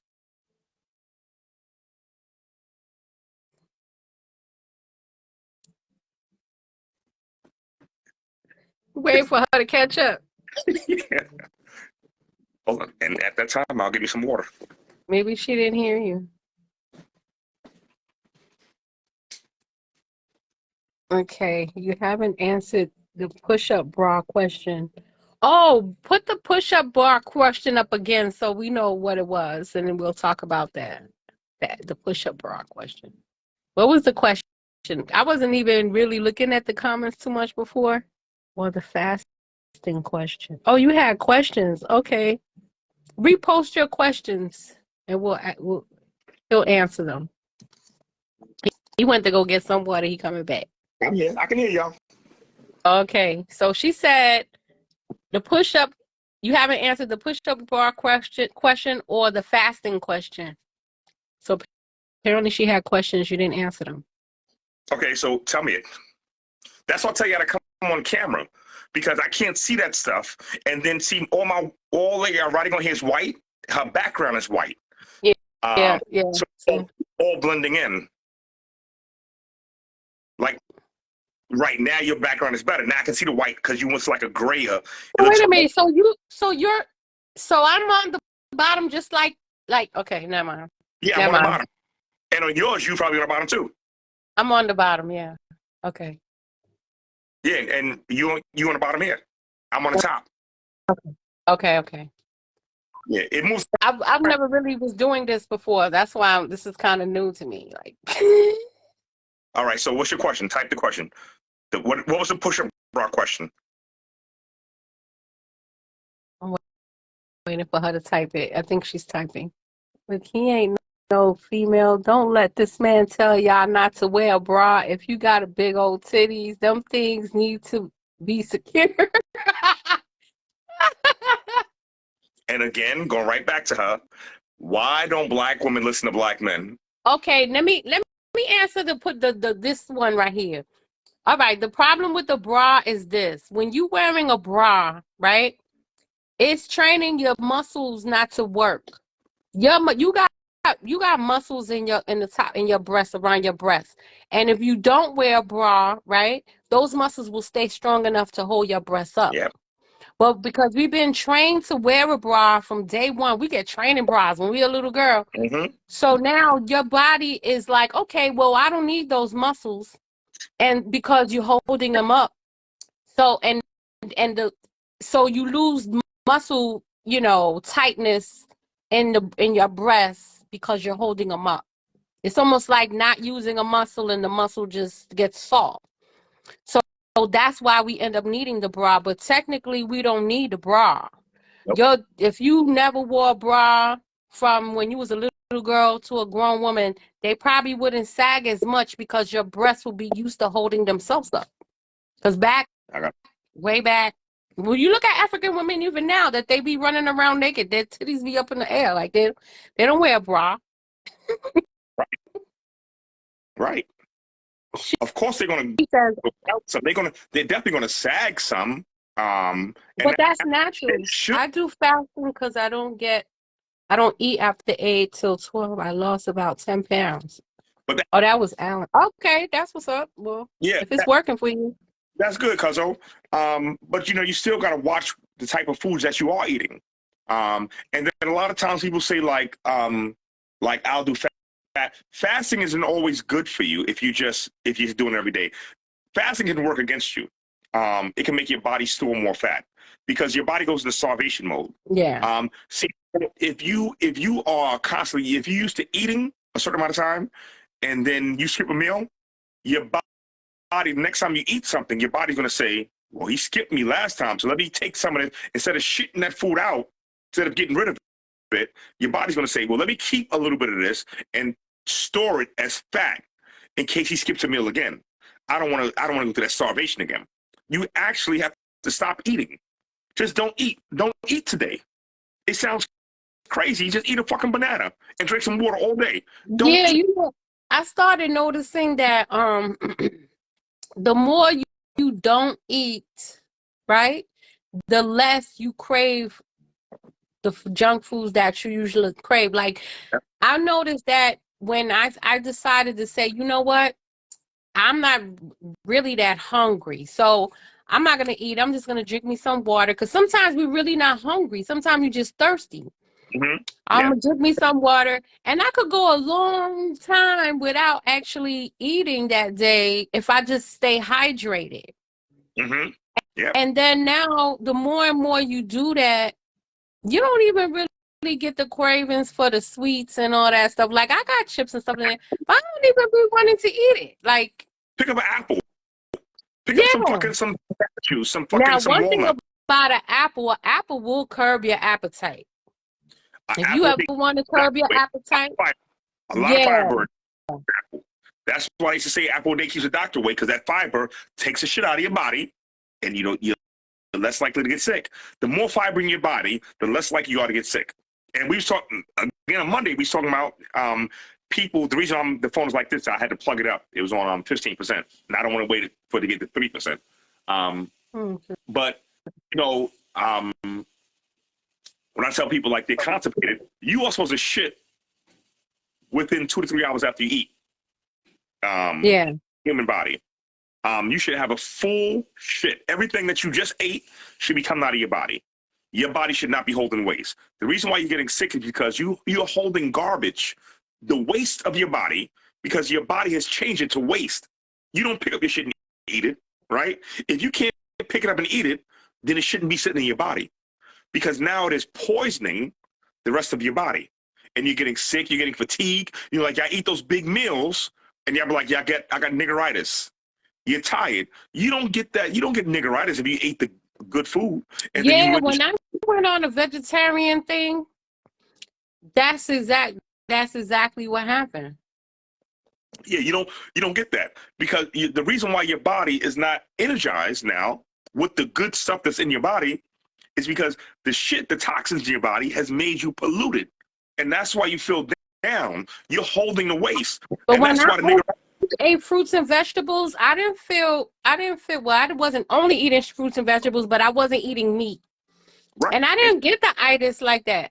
No, because your body should be a little bit more natural now. It should be eliminating the toxins, and the toxins is the shit. And not only that, it takes the body a lot of energy to break down that meat.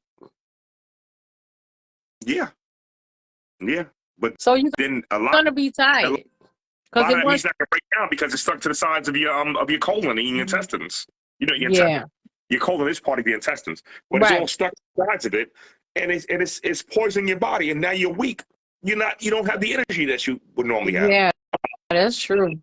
And you know, true. and that's why niggeritis always kicks in about the 3rd or 4th hour, when you should have already shitted, but you didn't shit.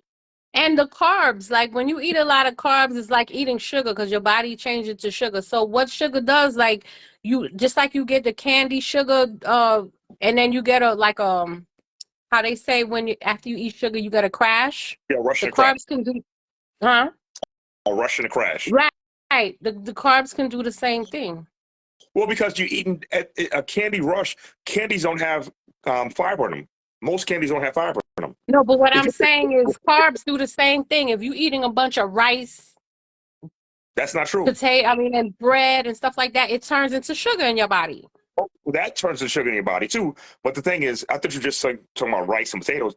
The thing is, I'm about to make some in a little bit. Red rice and black rice. And brown rice. I'm talking about like bread and stuff that's carbs that turns into sugar when you digest it. Because you're eating the wrong stuff. Like I told my cousin Chubby, Alan Wilson, that's on here right now. The bread that he keeps talking about, wheat bread. I'm like, don't eat no wheat bread. That shit is all commercial. But I was just adding to your piece of the whole niggeritis part. Yeah. With the crash. No, you know what I'm saying? I know, but I'm saying the fact that you were throwing out like rice and stuff like that, it's the type of rice that you're eating. Yeah, it's a type of rice. You should eat wild rice, brown rice. Yeah, you're not going to get that way because that stuff is packed with fiber. Right. Rice has more fiber than a lot of fucking vegetables. Right, but I'm referring to the white rice that most people eat. There you go. That's the sugar. And that's bad for you. That's bad. I agree. Chubb, I'll take a picture of the bottle. I got the bottle in the back. I don't put the phone down right now. Have you got a fast thing? I need the name of the cleanser. Somebody needs the name of the cleanser you use. I just responded to him. That's what I was talking. I was talking to him. I need that too. It's a colon. All right, let me get the bottle real quick. Because I know I got some stuff going on over here in the midsection. You're full of shit. Right. It ain't right. Yeah, I'm full of shit. It ain't right. How my legs and arms gonna be normal? People always saying, "Oh, you don't look fat. You don't look fat." I'm like, because maybe I got a jacket on or something like that. You let me take that jacket off, then you'd be like, "Oh, okay." Because my legs, they look mad normal. My arms look mad normal. Look. Does this look like the arm of a person who is 200 pounds? It does not. Look, I don't even have, the little jingle thing that most people have. I don't even have that. So where's the 200 pounds? Right here. Look, my legs are not fat, none of that. It's all this and the titties. All right, let me turn the camera around and put it on it. I'll turn this camera.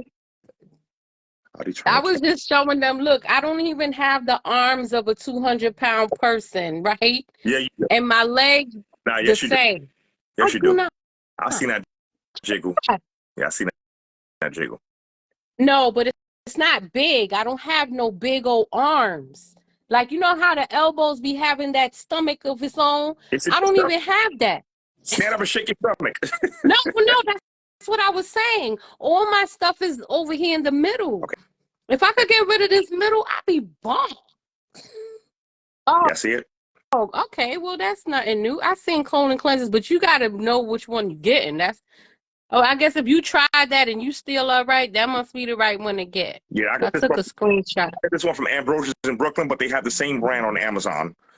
So Okay, everybody, take a screenshot of this. Everybody with a big belly, clean out your gut, get the doodle out, and be fabulous by next summer. That's a lot. nah, this will take some weight off you too. It would? All right. Well, I gotta get that. Does it have any side effects other than shitting? No, you don't get no diarrhea, none of that stuff. You just have this long, thick shit that comes out of you. Does it interact with any other medicines? No, it's natural. It's natural ingredients in here. Okay, so if it's a natural ingredient, why can't you eat something that has that in it? Okay, papaya leaf. Oh, I'm never gonna find that. Peppermint leaf. Oh, I drink that. Senna leaf. Okay, yeah, I see what you're talking about. Okay, yeah, nobody's gonna go out and buy that stuff and eat it. So, acidophilus, I have some of that. I have that in a pill. See, my problem is being consistent. I'll turn around, buy this thing, and won't eat it every day. That's the problem. You got to take it every day. It's not every day. You take it until your body is natural. You should be taking this while you're cleaning, while you're changing your diet.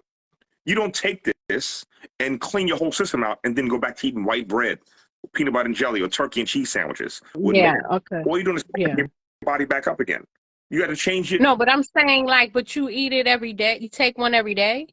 I don't eat it For every how day. long? Until your body is natural. All right. Until you. So this is the question. How many did you take until you seen that big shit come out? The next day. Oh, wow, that's good. Yeah, but I'll buy some tomorrow. Yeah, but the thing is, you're gonna go back to shit and have to wipe your ass. Right after that, you change your diet again. You don't want to. Yeah, no. You don't want to become where your body needs that. You want to start you want to clean your body out and then put the right and then foods in. change your diet. I get what you're saying. Yeah.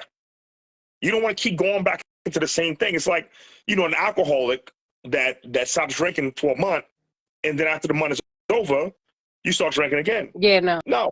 That's not gonna work. That goes into rehab, and then, a month later, 2 months later, they're in the streets and smoking crack again. You didn't fix the problem. You just had a break. You had a break. Right. A vacation. Yeah. So you don't give your body a break. Fix your body. Right. Now your body wants to go back to your body. Unfortunately, our bodies have shapes and muscle memory and body memory. So whatever shape your body was in your growing years, so from your birth, from let's say from like 9 to like 18 or 21, whatever size you were, if you were fat during that time, your body, even if you lose all your weight, your body is forcing itself to go back to that size. Oh no, that's the opposite. I forced my body from skinny to fat, so I don't know. Yeah. The thing is, like even if you were small, like a small frame during those years, and if you just something happened, and when you were 35, you just got fat, it's easy for you to go back to being that small person again. You know what I'm saying? But if you were fat all your life, your years growing up, it's a constant maintenance because your body is trying to get back to where it was comfortable. What is normal. So when you do eat that box of donuts, it's going to go back to the places that was fat before. Yeah. It's going to Yeah. back out. It's gonna But mold back into the. Oh, trust, I know about that. it's not gonna- Cause I did that. Once I lost the weight from doing the, vegetarian thing, and all that. I was looking, nice and slim and this, and then coronavirus started, staying home, eating. Man, but it's a good thing I did do that, because had I didn't lose that weight at that time and then put on coronavirus weight too, I would have been way bigger now. Yeah. Well, At least I how much you weigh? started from a different point, what I mean? How much you weigh now? 201. Yeah. I mean, I'm heavier than that. Let me see what I'm getting my. No, but what's your height? Right. That makes a big difference. Yeah, Alan, I'm gonna order me some too. All right, Kay, Maria, you too, you getting some? I'm gonna get me some too. All right, about to step on my scale.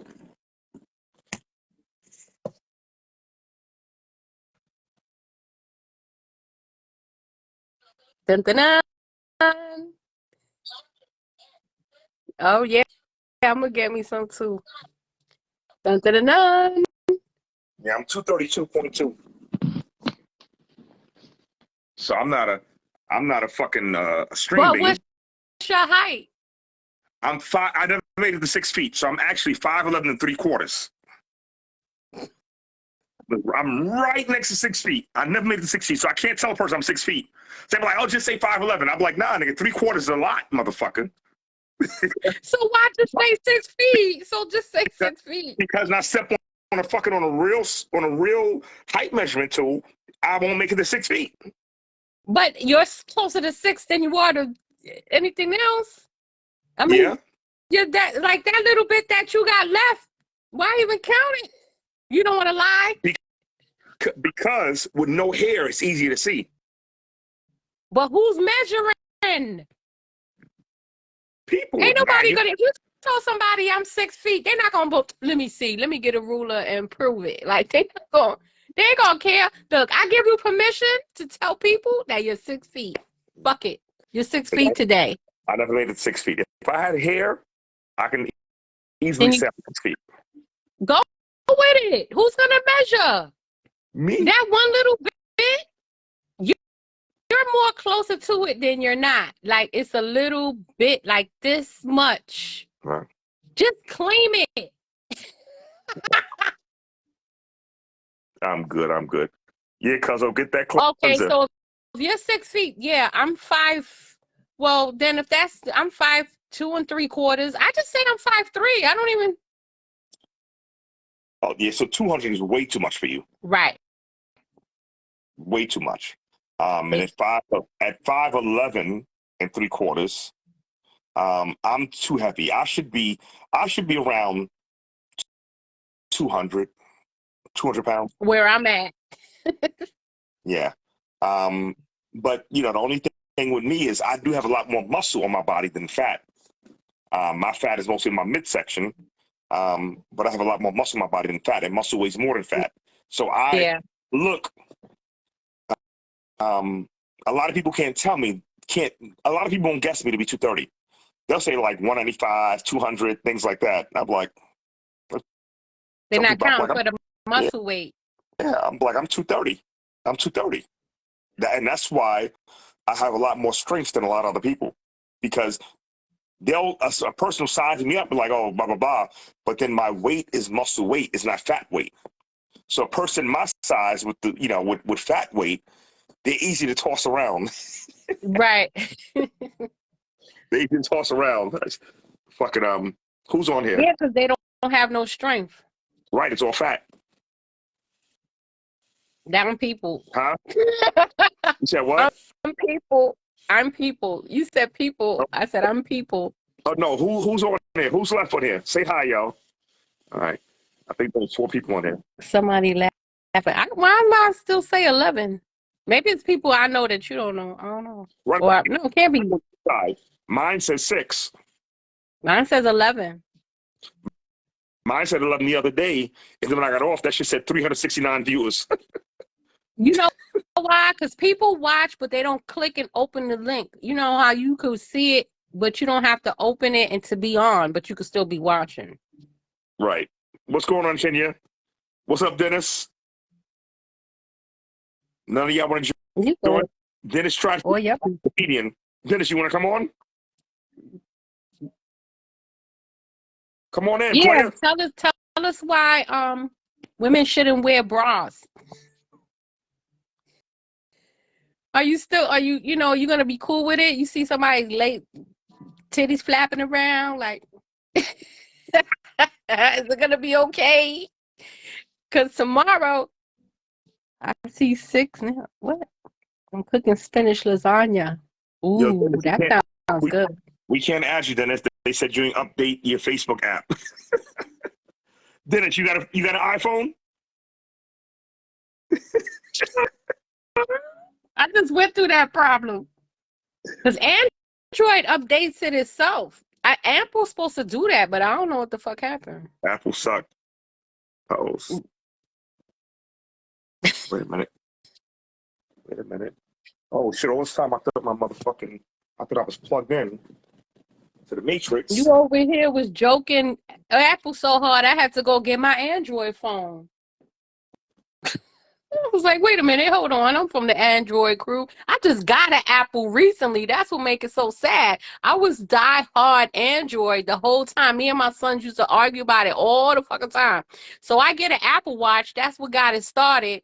And my son is like, oh, so now you want something Apple. So I'm like, well, it's a nice watch. I like to change the faces and this, that, and the third. That went from, because I had the little phone at first. But the phone was supposed to be for him. It wasn't even for me. And then he went and got his own phone. So that's how I got stuck with the Apple phone. Now look, And then I used to have Apple phones too, but now look, I'm gonna show you. Let me see something. Then it went to the tablet. Now we'll say Apple is better for like if you don't want to get viruses. So that's why I got the tablet. But it had been that for that, I don't want to have to pay for protection plans and all that. All right, Team iPhone, okay. So Kenya. Here.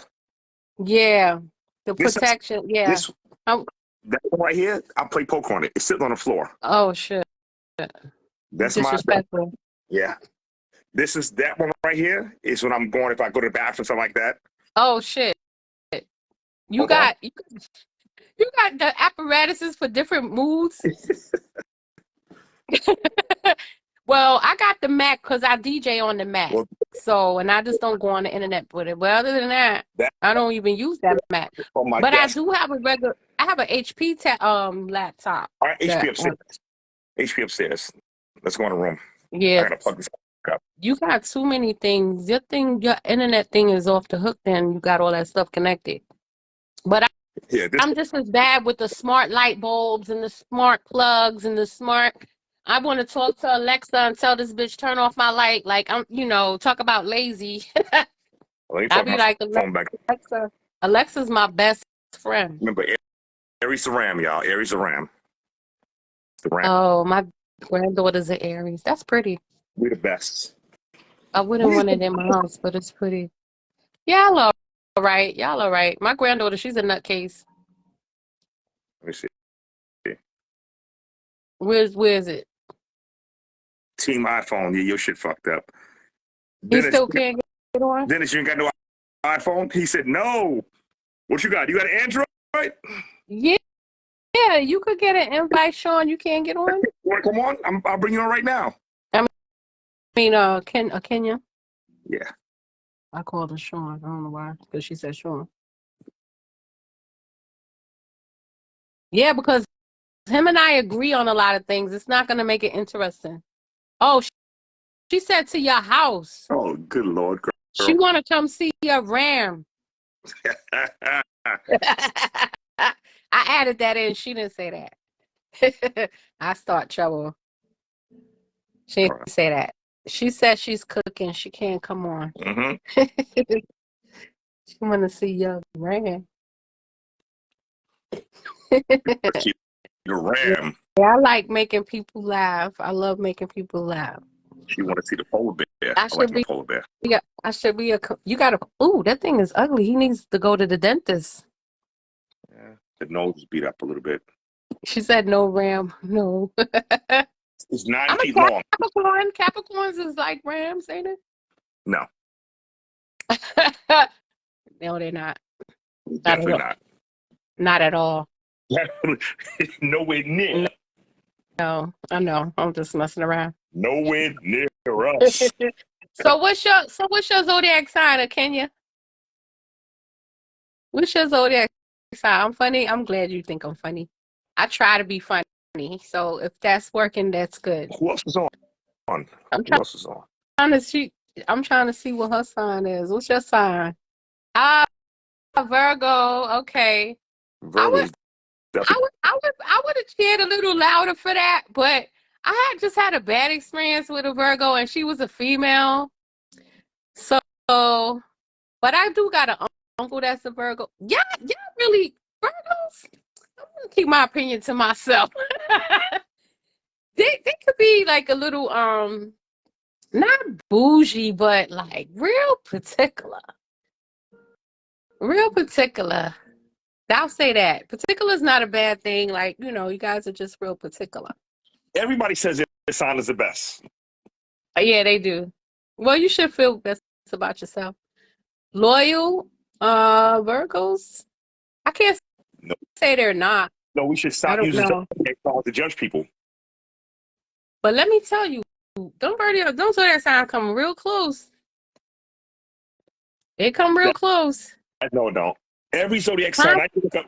You know how I knew I was a little bit smarter than the rest? When I was real young, like maybe 13 or 14 years old, and I forgot, somebody was talking about zodiac signs in the paper, right?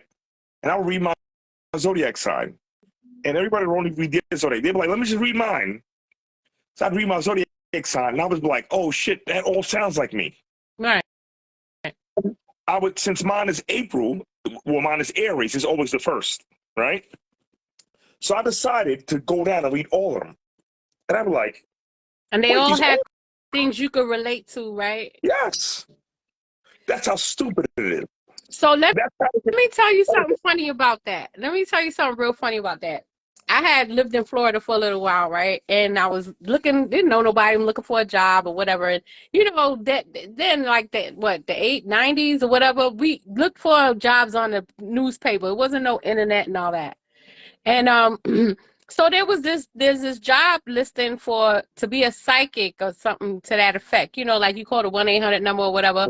And I'm saying to myself, like, how is that a job? I thought that's something, like right. That back then it was like Clio.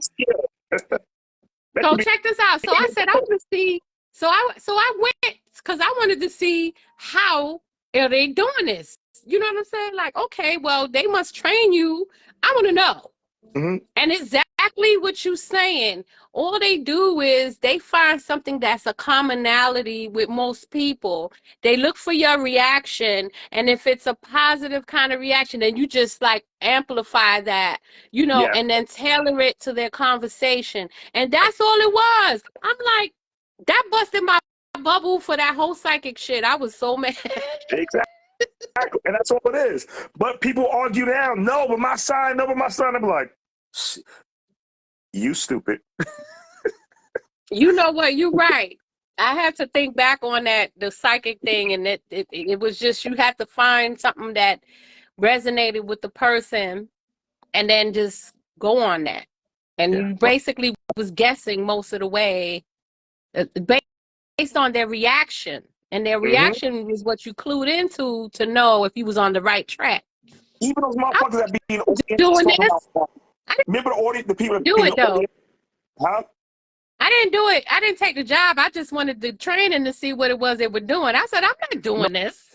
I'm saying remember the people that's be like on some of those shows like Jenny Jones, whatever, they bring in like a psychic, and people like, yeah, I hear somebody with an S.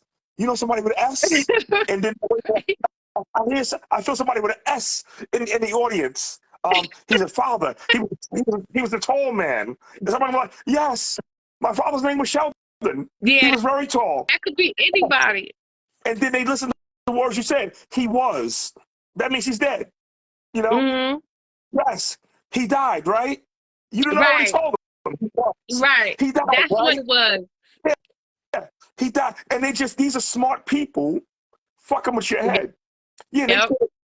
he said, don't worry about that thing that you were worried about. He said, don't worry about it. People always got the shit we got worried about. I was worried about the will. Right. He's like, don't worry about the thing. It'll all work out. And I used to look at that shit. I was like, Yep. years old looking at that shit like, are they serious? They really believe that? You can't see what I'm seeing right now? You can't hear what I'm hearing right now? She's fishing for the information. Right. You are really, really falling for that shit? Oh my God. I used to sit there looking, and I would get a kick out of it, because I would be looking to see how stupid people are. They get sucked into it. Because you know why? People mostly like emotional. A lot of people are emotional, especially women, like we were talking about before.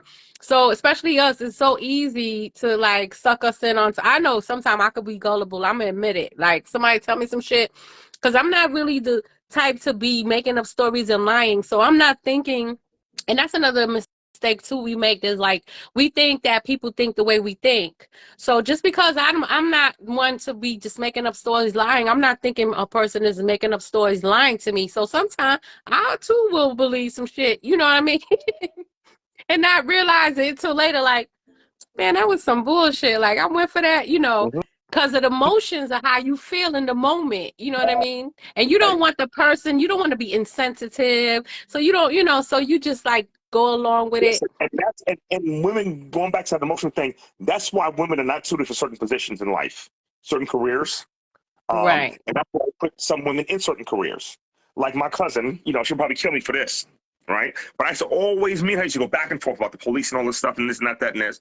And she got very high within the NYPD, very high within the department. Right. She was commanding officer for sex crimes and things like that, right? Okay. And she ran the I don't know entire. how she did that. Huh?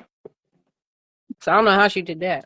Right. I'm too emotional for certain shit. So some shit I know I just can't do. Right now, but this is the thing I told her. I said, you know, I said, you got to look at, they have very few black women in charge of like local precincts, like the 40th precinct, the 47th precinct, the 30th precinct. The commanding officer is usually a white man. Bless me. God bless you. And she was like, you know, no, blah, blah. I was like, they're usually a white man because they don't want that man emotionally saying, let me give this black person a chance. They want that white man to actually hate black people to lock their asses up. You know what I'm saying?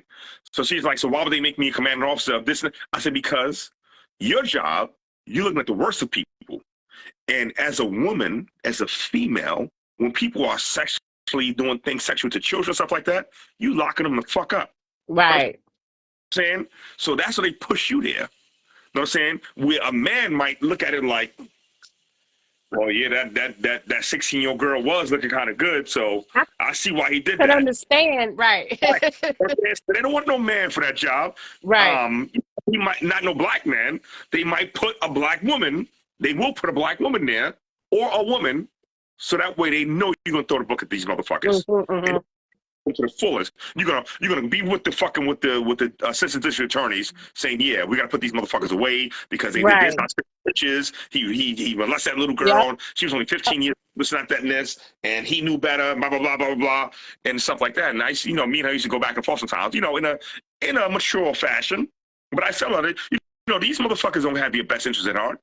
She was like, well, I'm just waiting to retire, and as she did, she retired. That's why sometimes you gotta also look at people's in these positions that they're just like people like us that said, you know what, I need to find me a job. You know, what can I do? I want to make a lot of money, this and this and that. And that's how it starts out. They don't start out with, well, I'm gonna be a police because I want to help people. No, they want the benefits. They want to get paid. They want, you know, their paychecks looking fat or whatever. $1 to take the test. Right. So, but if they had to go to college and this and that to be a police officer, probably be a lot less people applying for that job, you know, because some people just don't want to do that. And when black people started getting involved, what they do? You got to have this many college credits. Yep. Yes, They always put the red tape. There's always red tape when we start catching on. Yeah. When we Yes, Judge. start catching on. Who's on here? Y'all gotta say hi or something, man. I don't even know who's on here. It might just be me and her. Who's on there? Let's see. Who's All on right. here? Let me do this. I'm gonna share, right? I'm gonna share, and we're gonna get some more people on here. See who want to talk. Share with this is a group I want to share it. This one. Right. Angelina's on. Kenya's on. Jess is on. I'm just gonna say, let's talk and see what happened. I'm gonna share there because that's those people. I know those people in this group. I made that group, so I know. Let's see what happens if they come on. I had my last live. There was people on there that was commenting that wasn't even my friends, so I didn't even know how they found it. Yeah. There's no telling how they, because we never know how they got this Facebook shit shut up. Because I'm gonna tell you, I got friends that I don't think I even I'm very meticulous when it comes to when I add a friend on my list that requests me. Uh-huh. I look through their page. I see who they know. If they don't got common friends with me, like a certain amount of them, I don't add them. So when I see friends that all we got is 2 friends in common, I'm like, I didn't add this person on my list. Yeah. So I be finding friends that I didn't make. When somebody send me a friend request, I look to see if they're cute. I don't look for that. I look to see what they're posting. I don't want to see big booty bitches all up and down the thing every day. There's certain things depends on what you post about. That's you. I don't care what you're posting about. No, I can't because that's what I'm going to be seeing on my feed. The first thing I'm a man. I'm a visual animal. The first thing I'm going to do is, am I attracted to this female? And send me a friend request, right? Okay. I'll look through all your images if you have some, right. And I want to see friends in common. Why are you sending me a friend request? Do we have friends in common? Right. And then I want to see your body pictures, because motherfuckers be catfishing you. Be pictures. Okay, so this is the thing. We're on Facebook for 2 totally different reasons. That's the thing.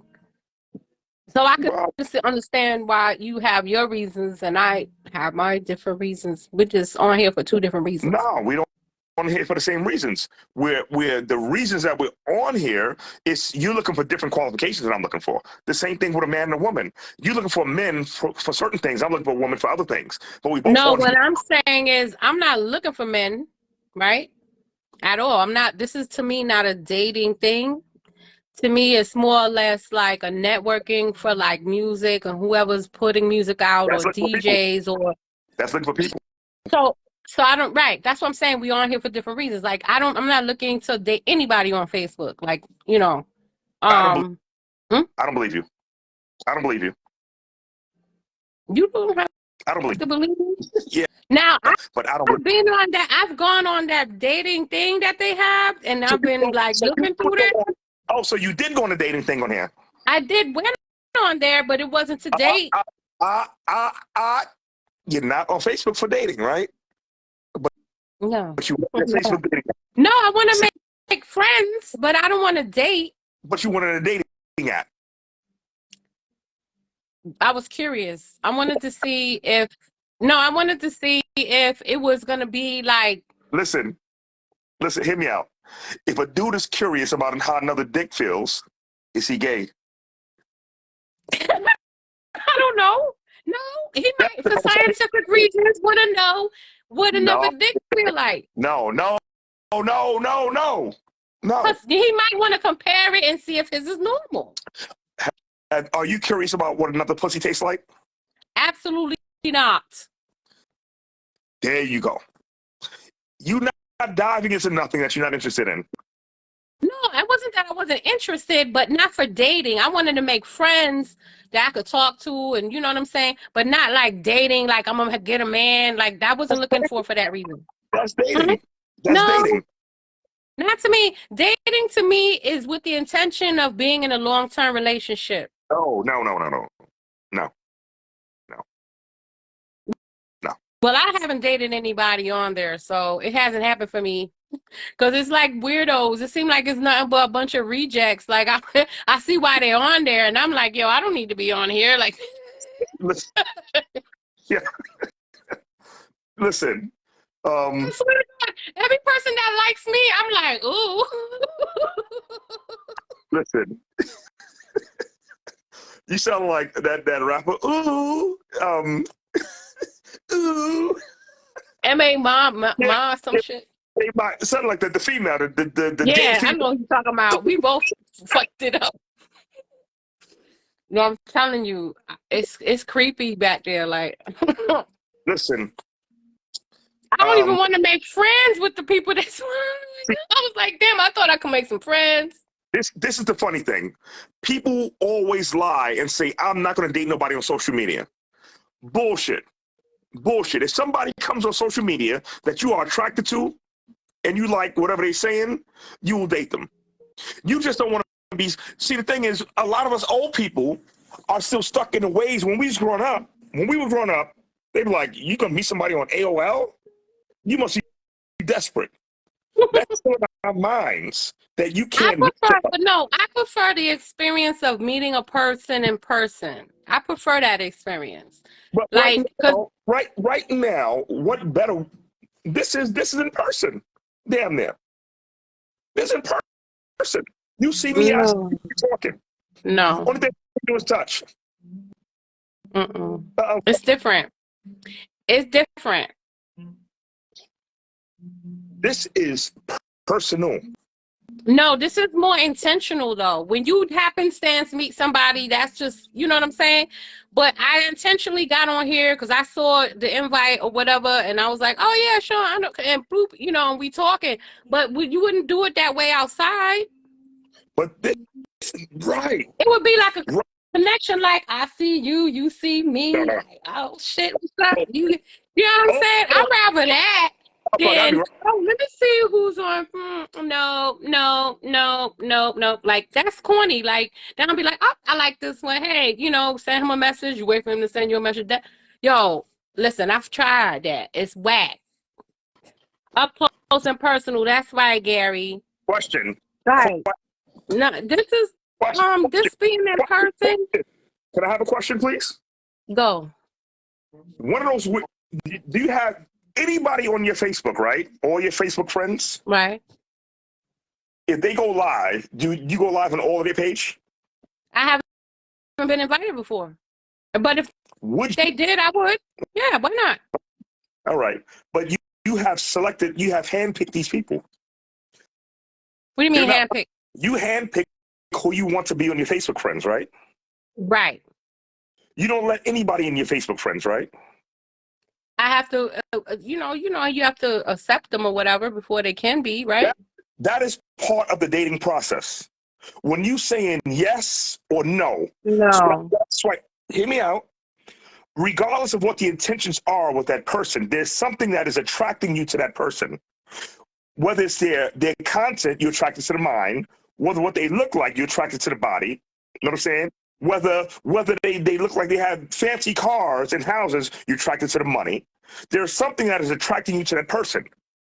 No, because I don't like girls. I'm not into females. But if a female friend requests me because maybe we have the friends in common and maybe she want to chit chat or whatever, I'll answer her. But it's not because I'm attracted to her or whatever the case may be. If she's posting about things that I think is funny or she got some funny memes, I'm gonna want to laugh. I like to laugh. I like shit that's funny. So I go on Facebook because I find a lot of shit to laugh at.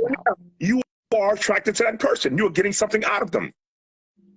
No, because 9 times out of 10, they're sharing some shit that somebody else posted. But you are getting the content from them. You are getting something out of that. So if that's the case, just let everybody come on. No. The reason why, listen, let me tell you why I don't let everybody come on. For safety reasons, I don't let everybody come on. Like, there's a screen here. They can't touch you. There's a screen here. Look, no. But some people you do not want just communicating with you and all your friends and this and that because you're not in the same circles or don't. You know what I'm saying? Some people you just not everybody. No. And there's So It's not have nothing to do with, oh, is he cute or whatever. I seen guys that had cute pictures, your and I page still public? delete. Your Huh? page public or private? Right now, it's probably public. So what difference does it make? Because I can post something private if I want to post it private. And I can select what people I want to see. Like, I know how to work my Facebook page. There's settings and stuff you can click on. If you only want certain people to see a post, you post it and all of that. Thing is, even when you went into that Facebook dating app, you said to me and to the viewers on here that there were some weird looking people there and they look desperate. And you said you see why they're there. So what difference does it make if you didn't come on Facebook to date them? It don't make a difference. Well, hear me out. It's all a filtering process. Every part of Right. it, no matter what you... Well, I'm going to say this. Can I finish? Go ahead. No matter what you tell me that you are on Facebook for, we are people that want to be liked and like people, right? So to say that, no, I'm not going to date nobody from Facebook is bullshit because you don't know, you haven't met her. No, I said that wasn't my intention. Wasn't when I went on there that I'm looking for a man. That's what I said. I said when I went on there. You said you're not here for that. And you would not date nobody on Facebook. And then you went and said, I did go on a dating app. And I said, what? And that's when I made the stupid faces. Well, because it's on Facebook. And so I was curious to know, like, how that Facebook came up with a dating app. And that's when I got into it. If a nigga's curious about a dick, does it make him gay? Yes. And I said, if you curious, huh? The app is something, look, the app is something you can explore what it does. So you click on this, you click on that. I'm looking, like, it got all kinds of stuff, but I don't use everything that's on there. You know what I'm saying? So it was a more or less like, oh, well, shit, they got a dating thing on here. Let me check this out, see who's on here. And you know what I'm saying? And it's entertaining. But I'm not, like, looking for a man, because 9 times out of 10. I'm not on that dating part. Okay. Because maybe you wasn't curious to see what was over there. And again, being curious about something. But if you want to make friends, you know what I'm saying? It was a way to make friends. Being curious about something shows an interest. Okay. So I'm not arguing with any of that, what you're saying. Because when women and men look at each other, the first thing they think about, regardless of, it's in your nature to say, oh, would I fuck him? Or is he cute? Or what, you know, so yeah, you're going to look at that for that purpose and be like, no, I agree with you. I'm not disagreeing with you.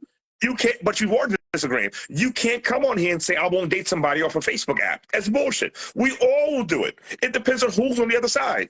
Who's on the other side of the computer. We'll all do it. No, but then I also clarified and said I haven't done it. Because I haven't done it doesn't mean that I would never do it. No, but I just haven't. You wouldn't do it.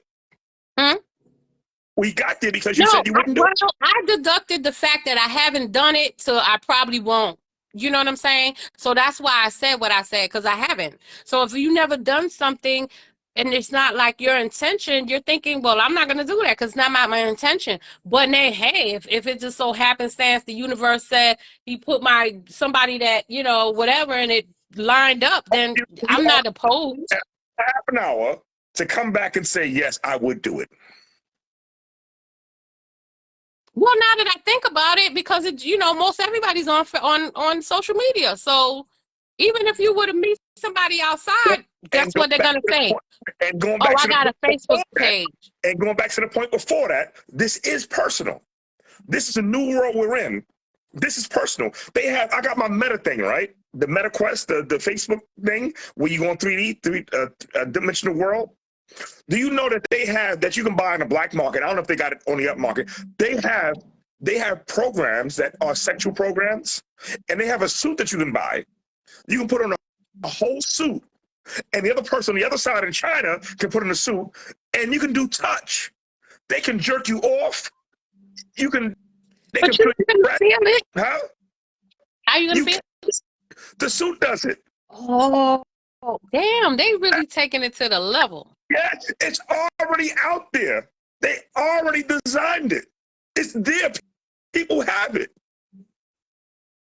Oh, you know, Jimmy Gary talking about, no, who was that said oh yeah, this way doesn't cost a dime, but internet connection as far as the dating online. Yeah. Oh yeah, the way doesn't cost a dime, but internet connection. Yeah, but this, you can get to know a person. Like I'm pretty sure there may have been women out there that like me from just maybe first seeing me, right? I'm not the worst looking nigga in the world, and I'm not the best looking nigga in the world. But I'm pretty sure there was at least one person out there that liked me until they heard me talk and say, "Oh, black women shouldn't wear wigs." Now they don't like me no more. You understand? But this is a platform for dating. You know, Facebook lied, said, "Oh, this." I agree. I'm not disagreeing with that. This is, you know, you can use it for as a tool for that. I'm not disagreeing with that. I just was not really considering it as an option for myself. But I wouldn't, you know, if I really got to a connection with somebody like that and was like, all right, well, you know, and it worked out, then fine. But but that's not when I get on Facebook, I'm like, well, who am I going to hook up with? That's not what I'm thinking when I get on Facebook. But the Because thing I is, have a lot of family members and actual friends that I grew up with that I still stay in contact with on Facebook, and I live far, so everybody that I love and I know lives far. So this is my way of keeping contact with people that I actually know. That's one of the avenues. That's one of the things for Facebook. Right. But another thing, I have sisters on here. I got a brother on here. Am I trying to date them? No. But it's still an app. The thing is, once you see a person that sends you a friend request, if you know it's not your cousin, why are you hitting accept? Well, I'm a DJ, so I have a different business reason why I do that. So I can't compare myself to the everyday person that just uses Facebook to pass time. Even the business person. See, when you let's talk that way. Business pages, they are public. Right. They want every dime, every dollar that might come on there. You don't, if you got a grocery store, you don't put a sign up and saying, "This person looks good. I don't want them spending money here." Nah. Right. Spend your money until you do something wrong. No. I'm talking about, you get these African people that they start messaging you talking about, oh, whatever. Like, I don't got time for that. So sometimes you can look at a page and know that it's spam or it's like some scamming going on or whatever. So that's what I be looking out for, the scamming and all that. Because the moment I get those questions I'm digging a lot of holes in your explanation. No, it's okay, but I'm just telling you my experience. So maybe there could be something that else you're seeing I'm not seeing, but I'm just saying that when I reject a person, a lot of times it's because they look like they're one of these scamming people. That happens a whole lot. All I'm saying is, this is reality. You can date somebody right through this fucking app. You can. You can get to know a person right through this fucking app. People do it all the time. Matter of fact, they were just talking about how women was getting scammed and their money taken because they fell in love with somebody that was across the seas or whatever the fuck ever. So yeah, I get that. And that's another reason why I probably wouldn't try that, because it's a little like you kind of really, you could know and talk to them and whatever the fuck. But if you don't really see their lifestyle and really how they living, like, you don't really know. I don't have trust issues, okay? And that's why I won't do it. And it still won't be this. But the thing is, this is still a vetting process. No, I agree. Yeah. So, you know, if I want to date somebody on an app, I'll date on an app. I'll go out. Okay. What are we doing? It's an option. Right. So we can't close our eyes to the reality of this is what it is. It's no longer something to be ashamed or embarrassed of. No, it shouldn't be. We lost everybody. No, I still got, I don't know why my shit is stuck on 11. Mine was stuck on 11 that day. It didn't go nowhere. Now mine. But you said stuck on you had 300 people. Yeah, it was more than 300. Well, just 3 and change. Right. Like I said, just because we can't see, like you said about being ashamed, some people are ashamed. They all in this conversation. They just don't want us to know. So if you watching and you didn't click on the video to stop hiding and click on the damn video, you know you want to get in the conversation. Anybody could get on the conversation. Stop hiding. Because that's what you was just telling me. Oh, don't be ashamed. I'm not ashamed. If I was dating on Facebook, I'd be saying, I'd be like, yeah, I'm at this. I tell stories. I don't care. Let's bring in I don't have that issue. Let's bring a boss bitch. We're going to bring a boss bitch in. Okay. Where's she at? It's saying adding, but I don't think she's going to come in. She could take my spot. I can't even, I don't even know how to do, where I don't lost the comments. I can't see them no more. I don't know what I did. Oh, here they go. They go away sometimes. Okay, here we go. No, there we go. I see them. Too much work. Okay. Hot chair, No. serious. Okay, hot chair. Yeah, they done got out of the room. The amount is on 6, but it's only 3 people viewing. Well, what you want to do? Huh? I was waiting for, whatever, but my thing is not telling me the true numbers. Nope. What's Only this 3. other little thing does? What's this little thing with the arrows? What does that do? Turn the camera around? Let me press on it and see. Is it a person next to it or is it a camera behind it? No, it's a thing. It turns the camera around. Oh. I was about to say I got my feet up. I was like, don't turn the camera around on my feet right now. But it's your camera. It's my camera. That was a blonde moment.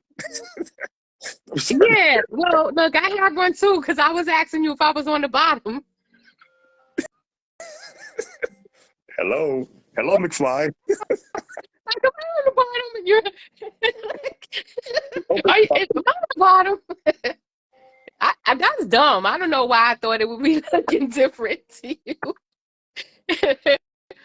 Because you were saying you couldn't see the words. So I guess it was my responsibility to, to get in a dark spot so you can see them.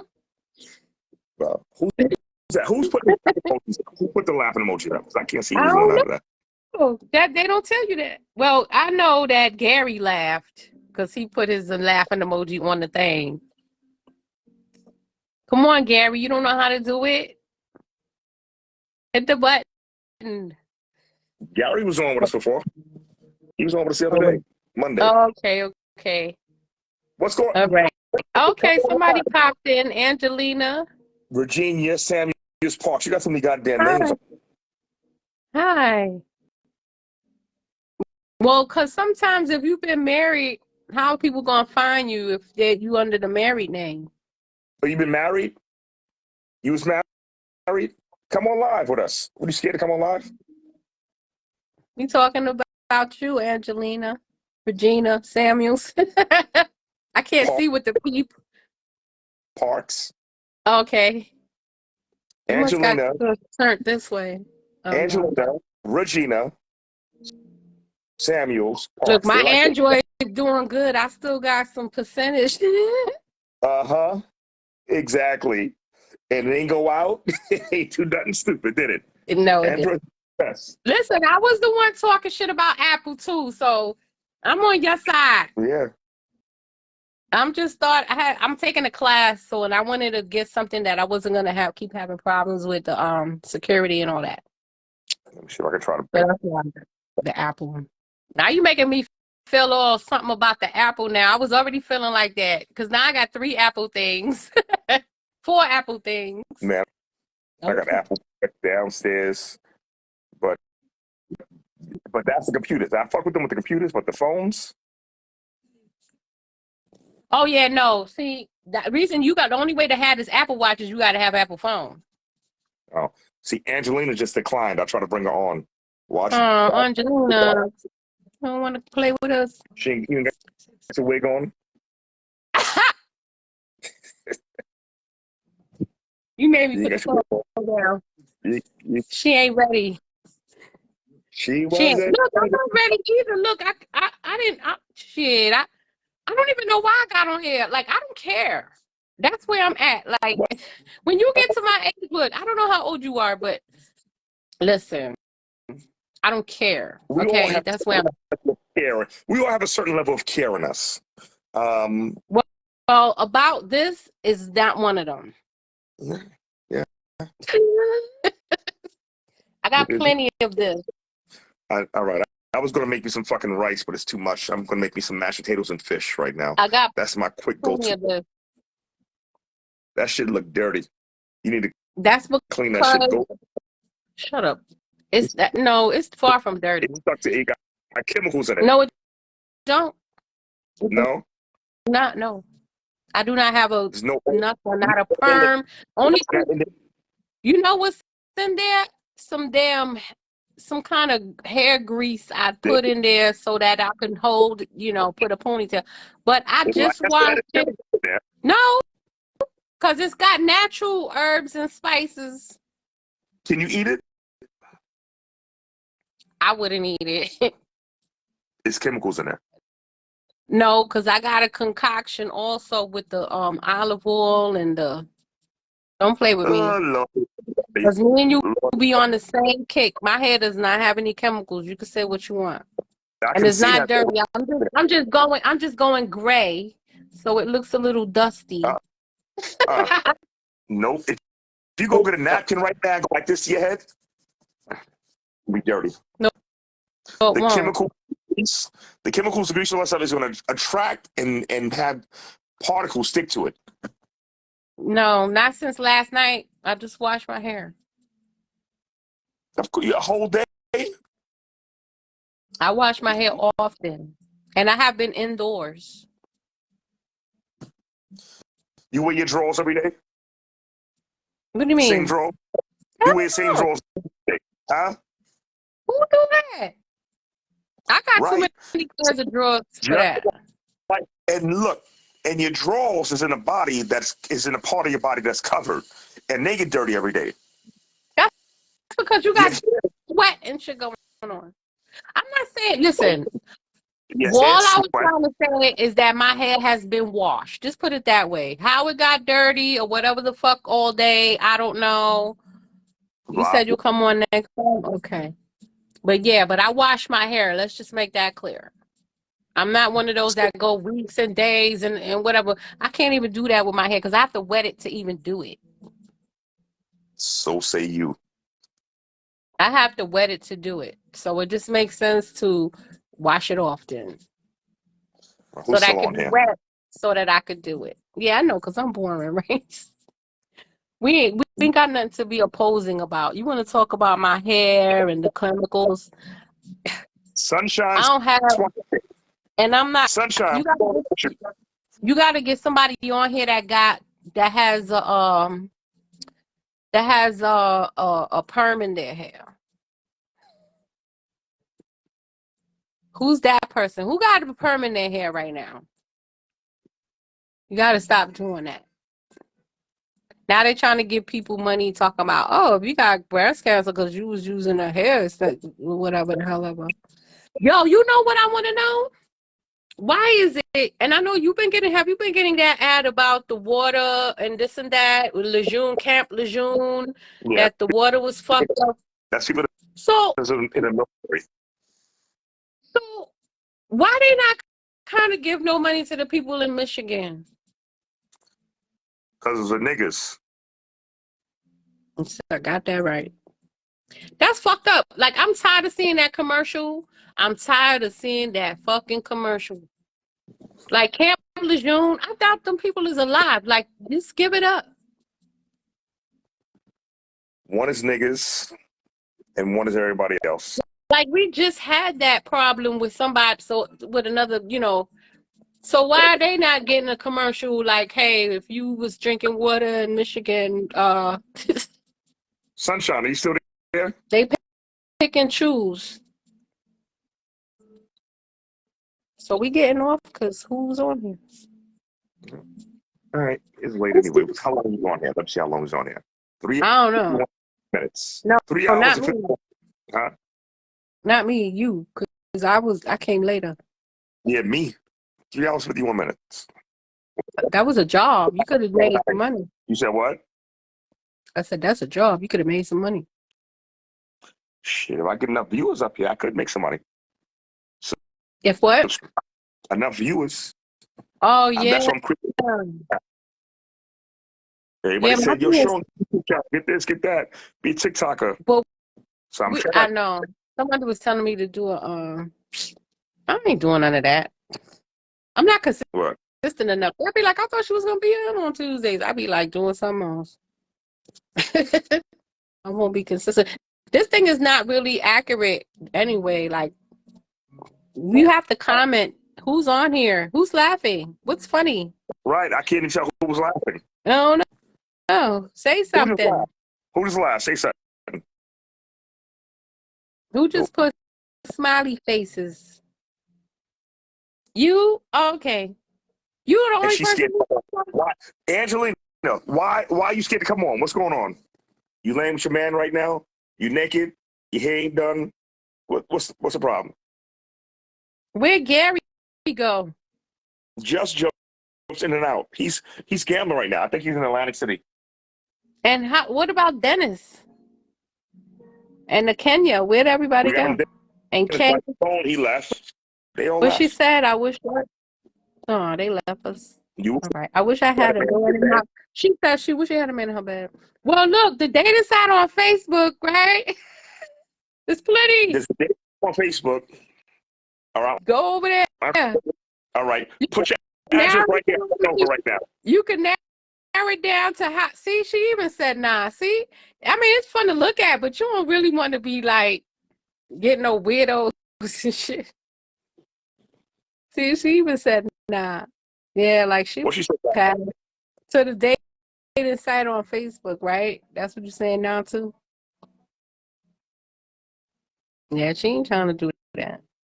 But that'd be the quickest way. Let me tell you, women, we don't have a hard time. It's that we selective. When you selective, it's slim pickings for a person who's selective. Like, it's slim pickings. It's not just anybody like you trying to be interested in. Like, I don't care how much money you got. I don't care what you drive. I don't care whatever you wearing. Everybody's selective. Right. Hookers are selective. No, but some people are not that picky. Some people's bar is kind of low. You know what I'm saying? Some people's bar, like it's picky, and then it's like levels to the picky. Like, It's still being selective. Still being selective. You know. I guess. But I you feel like I think a person with lower standards has a broader options. You know what I'm saying? Hello? I think. Can you hear me? I'm not doing dating app. That's what she said. Right. That's not right. Dating apps are whack. We just got an extra person here. I wonder who this is. Okay. Oh, that's my brother. Your brother? You got a brother? Yes. Yeah, it's a lot of us. Oh, how many brothers you got? Let me see if I can bring him on. He won't come on. Well, if anybody they like you, they ain't gonna want nobody like me fat.